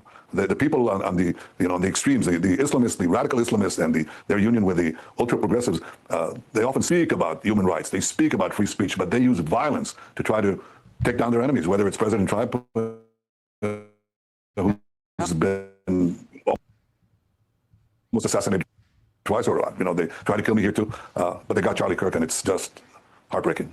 The young people in both our countries look to him, and I don't know what is being said with regard to that right now in Israel, but I'm curious. I mean, he is a beacon for so many in his young generation. Your last quick thought. Look, sometimes people can be irreplaceable. Charlie was 31 years old. He was a great hero of our common roots and common culture. My older brother was 30 years old when he died trying to successfully rescuing Israeli hostages that were held by German and Arab terrorists in Entebbe, Uganda. And I often I thought about my brother all my life, and I think of Charlie. I'll be thinking of Charlie all my life. They're gone, and maybe they're once in a generation, but generations then live by their legacy. Amen to that. Prime Minister Netanyahu, grateful for your time today and your memories and your love for Charlie Kirk. Thank you. So yeah, they just did like a 5-minute segment, just highlighting, just don't forget how much he was for Israel. So just saying. Which I know is completely, although they've been making it completely about them from the jump. So I mean, it's not even really entirely his fault. But like, hey, you left all the fucking ammo and the guns and the vantage points, and there were a bunch of psychos. And you're like, I wonder what they're gonna do with it. And you're like, well, this is the what you laid out with your life by the things you did. I mean, like, I don't know. It's once again going to legacy. Yeah, I think this is something men particularly, and really all of us should think about. I mean, like, you need to be thinking longer reaching than just, I know a lot of people say things like, oh, evil pays, or this or that, or greed, or doing X, Y, and Z. And you're like, I don't know. I think to some extent, like, I don't know, the straight and narrow is like, I know a lot of people give me shit about being like an atheist or whatever, but like, and being like, how can you, whatever, this or that. And like, I don't really, it's kind of like a time preference thing. Like, I just really feel like some of this behavior is just not thinking far enough in the future. It's like, I don't know. I know I mentioned the other day, like I got the military was a lot of it was like, and it was hard, but it's like part of it was like, it tore me up in the idea that like, if something were to happen to me, or even if I just continued living this way, like what my legacy would be. Like, I just couldn't imagine the idea. And even now there's some things I see, like for my children will have certain positions or this or that. And it's like, this because I lived in a certain way earlier in my life, and then now they have these certain things. They look to me as a role model, as a military member or whatever. Like, did they glorify certain things that perhaps is not accurate? Like, I don't know. It's legacy, I think, is something we should think about. I know a lot of people are like upset. And I think that probably part of that is like it cuts the idea of that. Like, people are a little bit insecure to it, like upset about people doing that. But it's like, sorry. I mean, it's just kind of, this is what it is. And it's like, well, then maybe you should guard your legacy stronger. Because this is Charlie Kirk's legacy, unfortunately. Unless information comes out, this is his legacy. Like, unless something comes out that he was doing some secret, heroic shit in the background, this is his legacy.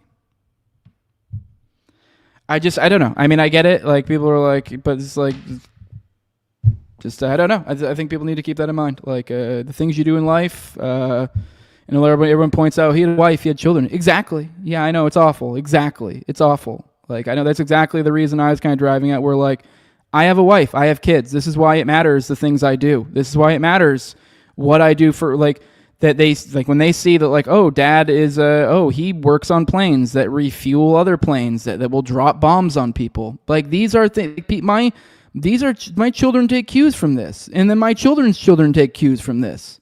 Like, legacy is important. And I don't know. I mean, like, sorry, be upset about it, but there's a lesson here. I don't know. Let's keep going. So, let me see.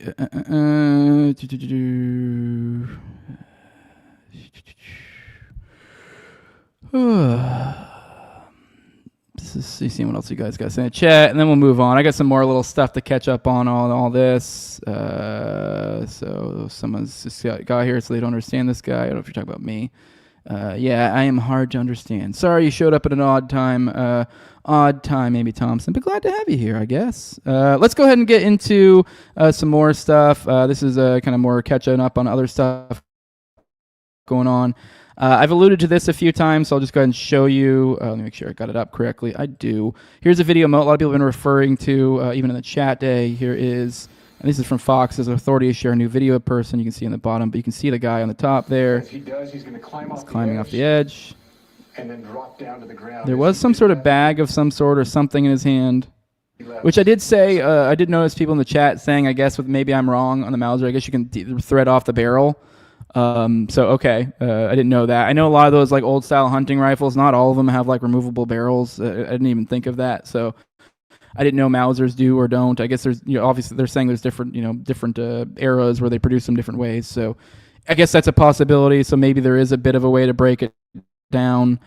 So I don't know. Maybe there's not so much, but this kind of points to the idea that perhaps because a lot of people are using this to point to, I will finish the video in a second so you can guys see the full thing. So I guess keep an eye on the big thing to keep an eye on is his hands and stuff. Actually, we'll go ahead and start it. So I know you guys are keeping an eye on him.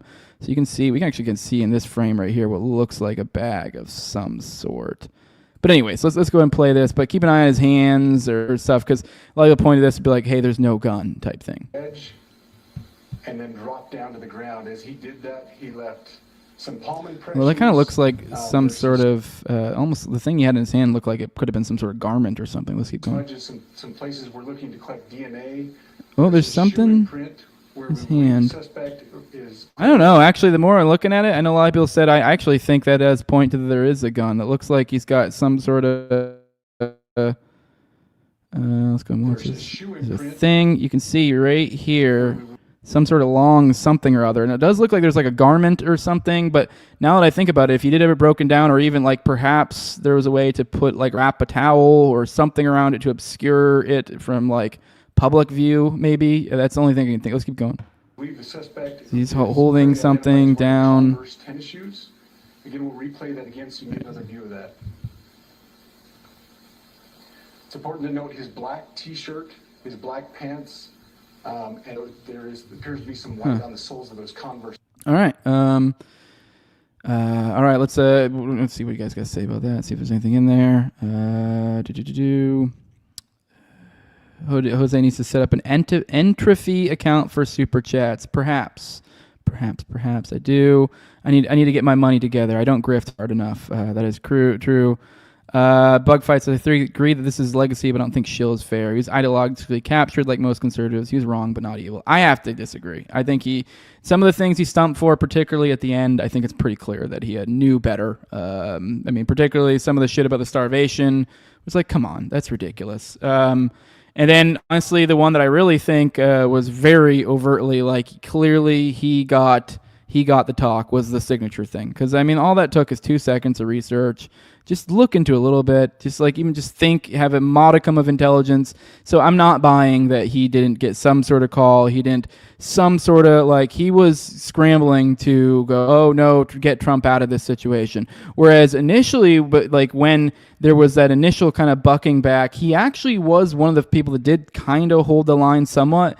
I forget exactly what it is he did where he caved. You could tell like, oh, you got the call. But at some point he just got the call and he fell in line. And every one of these subsequent things about Epstein, they never really seem to go at Trump. He's a team player. He's a shill.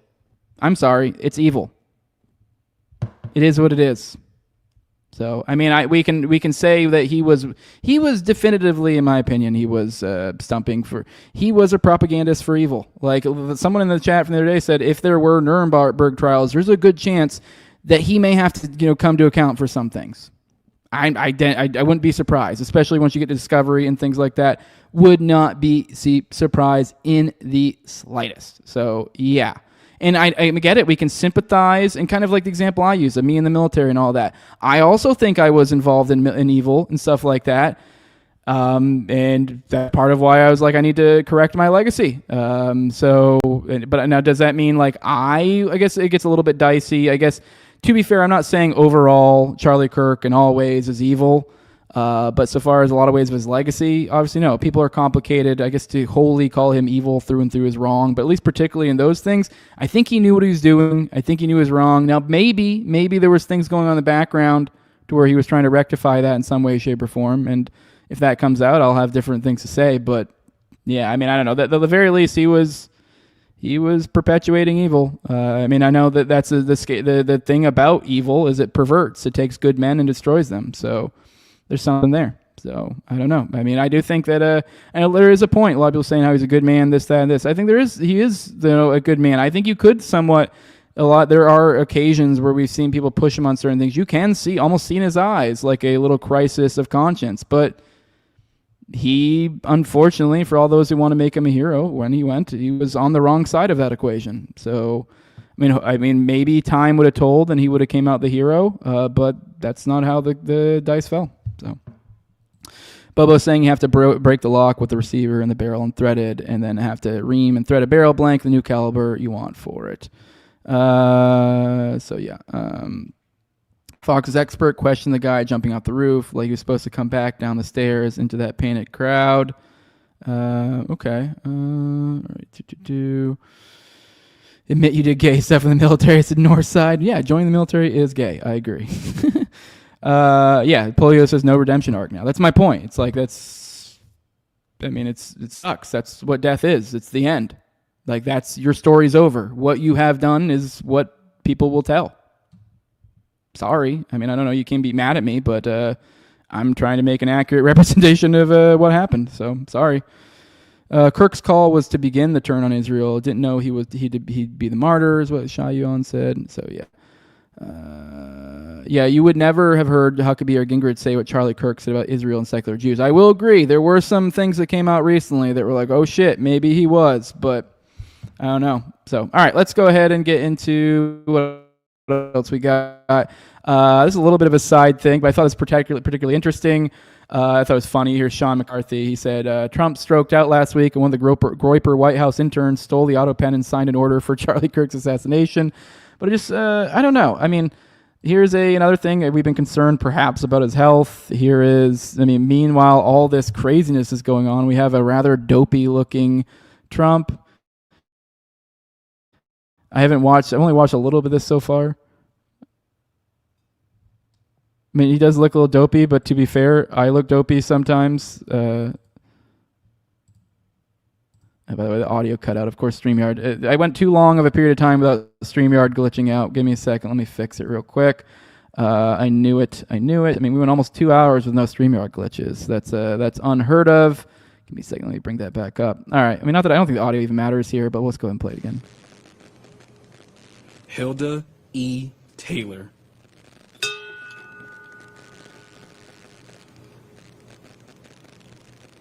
Lieutenant Colonel Kip P. Taylor, United States Army. So to be fair, this is some sort of, I'm guessing, award thing or something. Or it's an officials mark 24th anniversary of 9/11 attack. So he's at some 9/11 anniversary thing. Which, to be fair, I mean, he could just got blasted before. He could have had a late night. I mean, I don't know. It was early.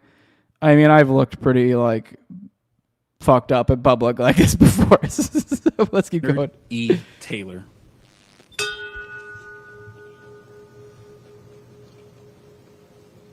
Sandra C. Taylor.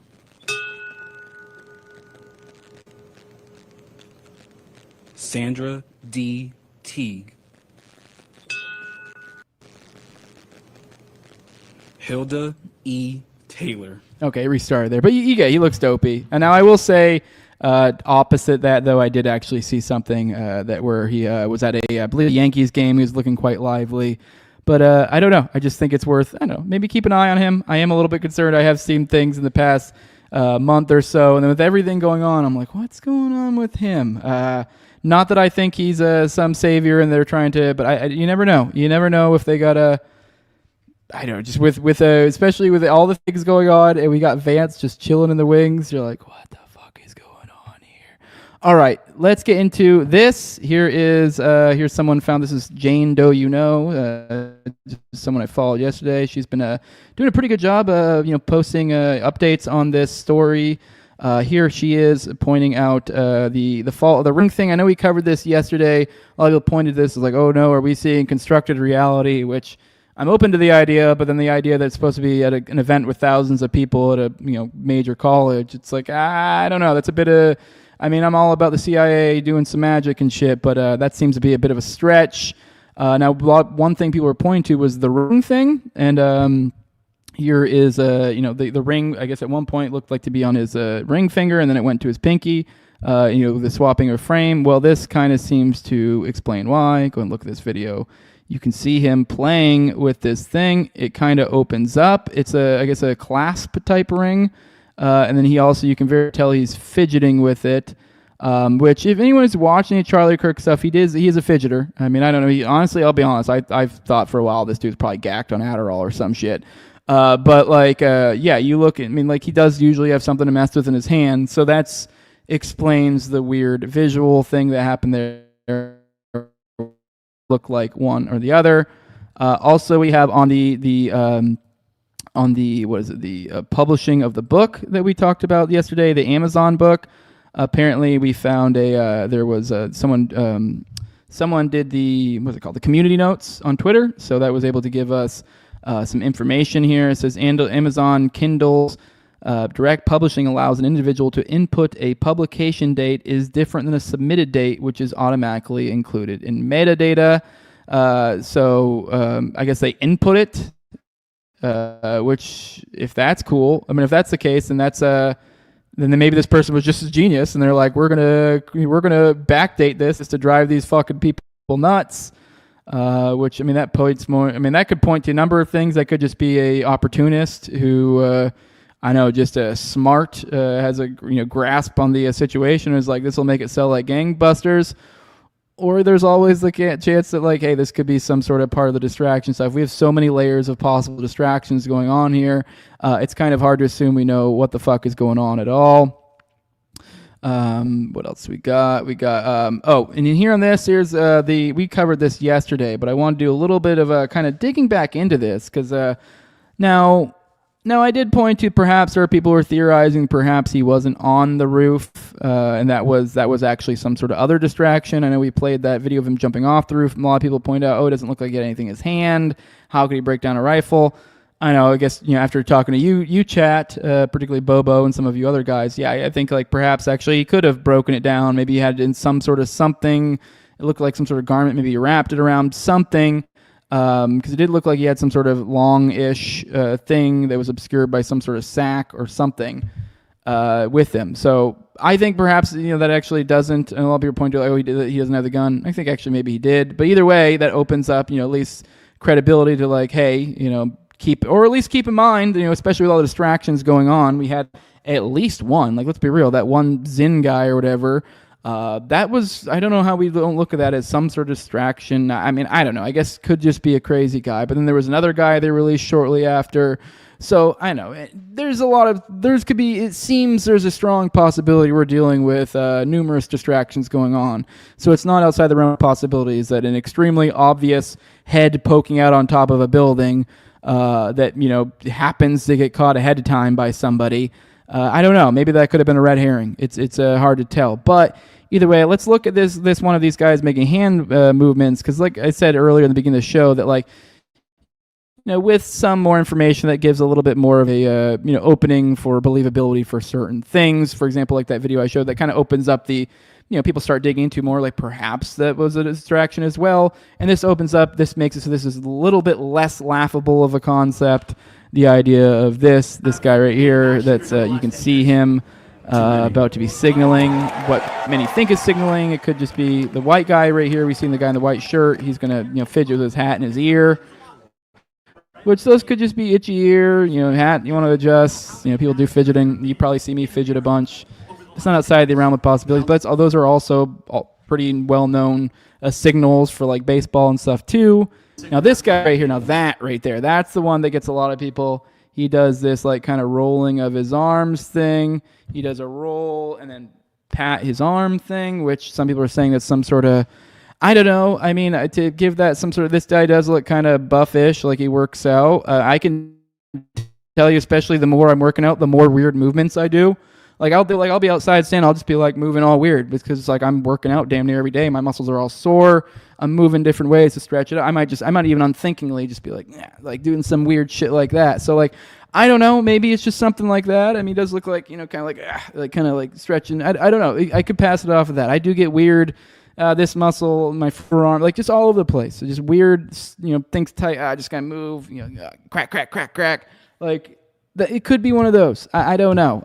But it does open the. Now, I will say, like, if you think the guy's, it's definitely on the roof as a guy, then obviously it's kind of ridiculous. Like, why did this guy need behind him? But I do want to point out. I had one of my patrons hit me up. So you guys take this for what it's worth. I thought it was worth mentioning to the idea of this. Now, I haven't seen a ton of discussion about this, and I don't know. You guys can. And you dig into it if you want, but I think maybe something to consider is the layout of the place. I believe he was under one of those tents. Like, I don't know if any of you guys are soccer moms or dads, you've seen them, those little tents they set up at outdoor events. I believe he was under one of those. And so now you got to think this is a rectangular tent, probably comes down a little bit. So like an elevated thing, it's kind of, and then you got the poles.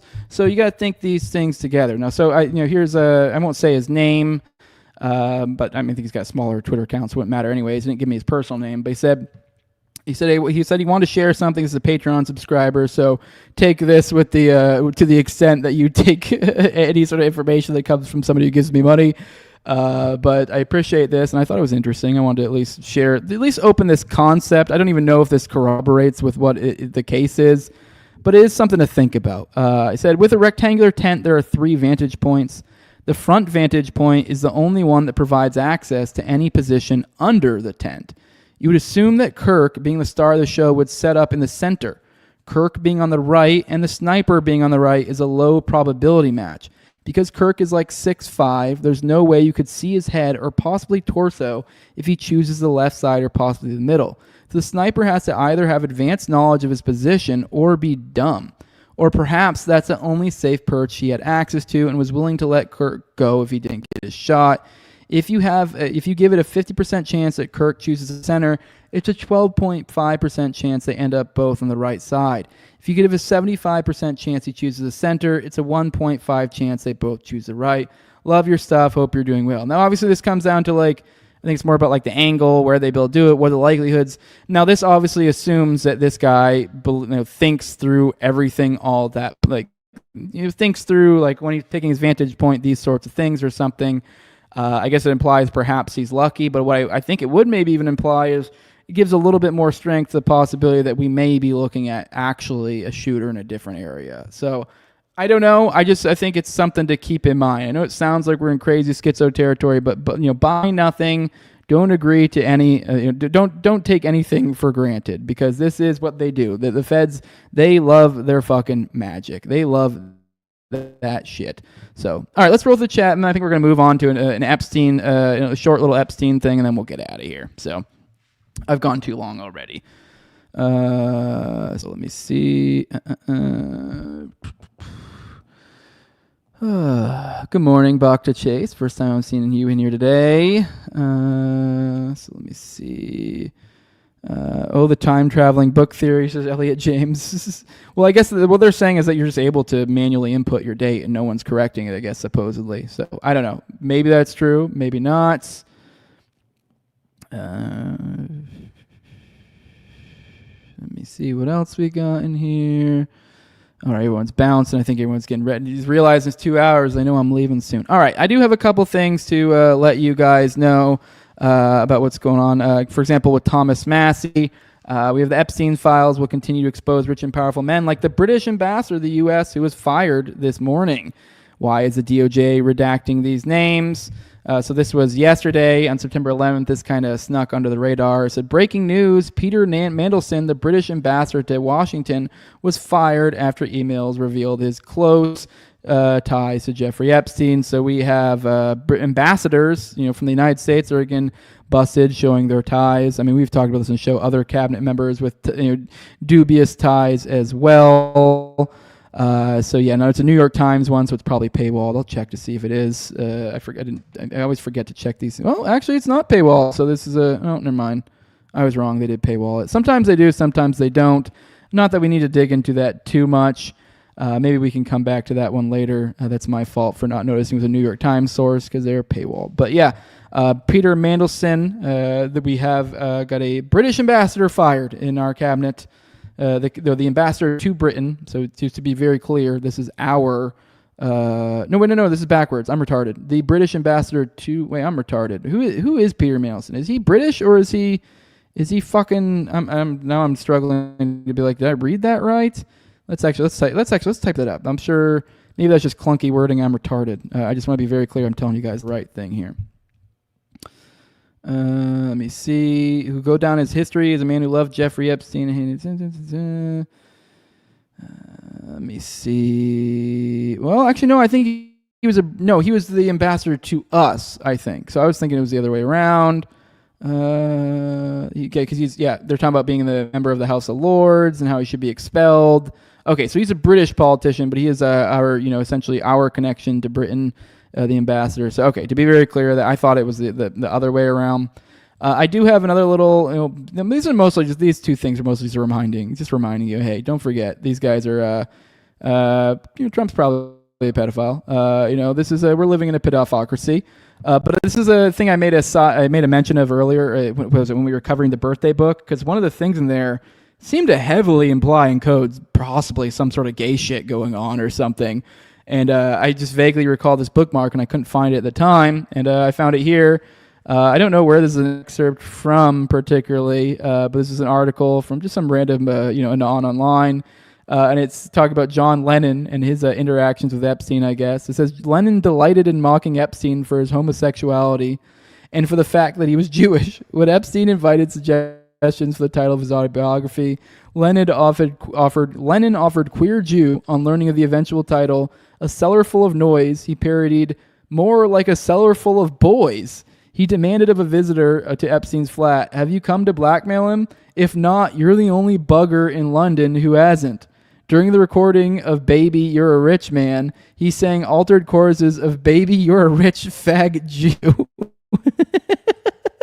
Which is pretty great. I don't know, Epstein, I guess, gives us a little LOLs. All right, I had a few more things I did want to go with you guys, but I did dilly-dally on some of the Kirk stuff a little bit too much. So I think we will finish it on that. Let's roll through the chat one more time. And then, actually, I got one more. I have to kind of finish the theme. I do want to remind, just a quick reminder in the realm of reminders, because we got this guy. I did put in the title, Today's McVeigh, so I did want at some point just kind of at least make a passing reference to, like, keep in mind, the details matter. I guess I did with my Charlie Hanger reference earlier, who was the arresting officer of McVeigh.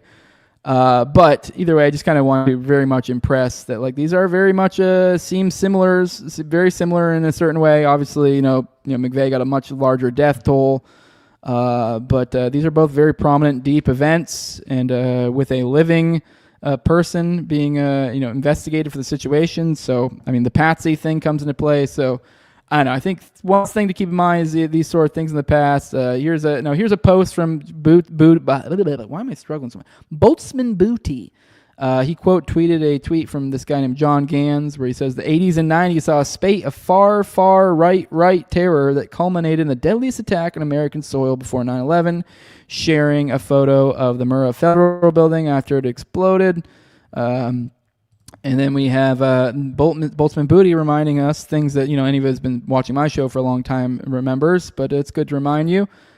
Week before, McVeigh hung out on the ranch of Jack Oliphant, a CIA explosives expert.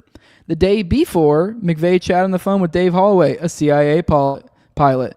The day of, Roger Moore, a CIA contractor who provided McVeigh funds and detonators, attempted to bail McVeigh out of jail. And then also I think somewhere in that time frame he left out, he also called over to Elohim City. I forget exactly, was it the day before or something? Maybe it was the day before. I don't know. Either way, he did call looking for Strassmeyer as well, who's another guy who glows like the sun, but I guess maybe you couldn't make that connection in one, or make that in like one little sentence. Like you can't just, easily just say, a CIA explosive expert like you can for Jack Oliphant, or a CIA pilot like you can for Dave Holloway, or CIA contractor like you can for Roger Moore. Like, let's be real. I think there probably is some short little, little gut punch out there that if we were able to come down to the root of the truth of Strassmeyer that we could use, like fucking German intelligence or CIA or whatever the fuck he was. If he was anything, I would be. But we don't have that, so maybe that's why I didn't include that in there. But yes, McVeigh was surrounded by spooks. And I would implore you guys to keep an eye out for the details and, keep an eye out for similar such things. But with that, we're going to roll through the chat one last time, and then we'll get out of here. Smells like PSYOP, says Elliot. It sure does. Enigmas never age, and you're gay if you read this. Yes, so true, King. So true, King. All right, guys, let's go ahead and get out of here. For those who want to support what I'm doing, stick around for the outro, by the way. For those who want to support what I'm doing, leave a like, share, subscribe, comment, leave a 5-star review on iTunes or Spotify. Follow me on Twitter at TowerGangOse. Those are all ways you can help support the show without chipping in any money. And I get it. We're all a bunch of poors out here in this world. I'm a poor too. Just a poor boy. But if you want to help the show and make it so one less poor boy in the world, and you don't have to be a poor boy either. Like I said, those are all steps you do without giving money. But if you are a rich boy and you want to help out a poor boy, I'm being silly. I don't want to come off as e-bagging. I'm being silly. But if you do get value out of my content, like you seriously do, if you get at least $2 of value out of it, then yeah, I'd hope you'd think about supporting the show. And with that, I also, I try to give back more than that too. Like, I'd hope just by even just doing nothing, just here's my Patreon, you would just think, hey, I get $2 of value out of this. But I do try to give you guys stuff back in value, give you a reason to do it, kind of deal. And also just kind of reward you guys for being willing to support. And for example, I give you guys paywall content. I give you about 1 to 2 episodes a week. Behind the paywall, usually keep about 4 behind the paywall any given time. So it's weeks of paywall content. You also get access to the ad-free RSS feed. You also get access to Telegram, and you get access to the pre-show, post-show, and video calls. I mean, Austin's weekly live call-in show, Already Dead. And then, the highest level over at patreon.com/NoWayJose2020. I give a big shout-out to my sponsors every episode for a big thanks for everything they do. And my previous co-host and Entire Gang, at Learn to Toad, also at Abrogate D's, at ZOVRECK, at _InvitZeal, Tim Tuttle, at John Klebold, Will Bells, Delicious Blueberry Rabbit Eye Wine, big fan of the show, Torn May, at Wayne Taculus, and the Catcher in the Rye. And with that, guys, enjoy your outro. Where is my outro? I had an outro. Where did it go? Oh, here it is. It got moved. My bad. All right, enjoy this outro. Thanks, Seth, for sharing this with the class. I hope you guys enjoy this as well. Let me make sure. Oh, of course. Literally on the last thing, it glitched out. Give me a minute. Let me reset it back up. The last thing, it glitched out again. We couldn't get away with one last glitch. All right, guys. Enjoy this outro. Make sure there's nothing. You got. All right, here we go. Let me see. Make sure there's nothing else in here. It's $2, Goyam. Come the fuck on. Support Jose and his cat, Jeff. Yes, please. Yeah, support me, but don't encourage me to get VA disability. Yeah, don't make me get welfare from the government. Let me get welfare from you. It's much more dignified, okay? I'm not going to beg for money from the government. I'll beg it from you. I'm just kidding. I'm not begging. If you guys don't want to support, you really don't. Just, leave a like, do all that stuff, help out if you enjoy it. But enjoy this outro. I will hopefully see you guys on Monday at 11 a.m. Eastern. Enjoy your weekend. Hopefully it is a lot less eventful than this week, except for maybe good things. Love you all. Bye-bye. Deuce.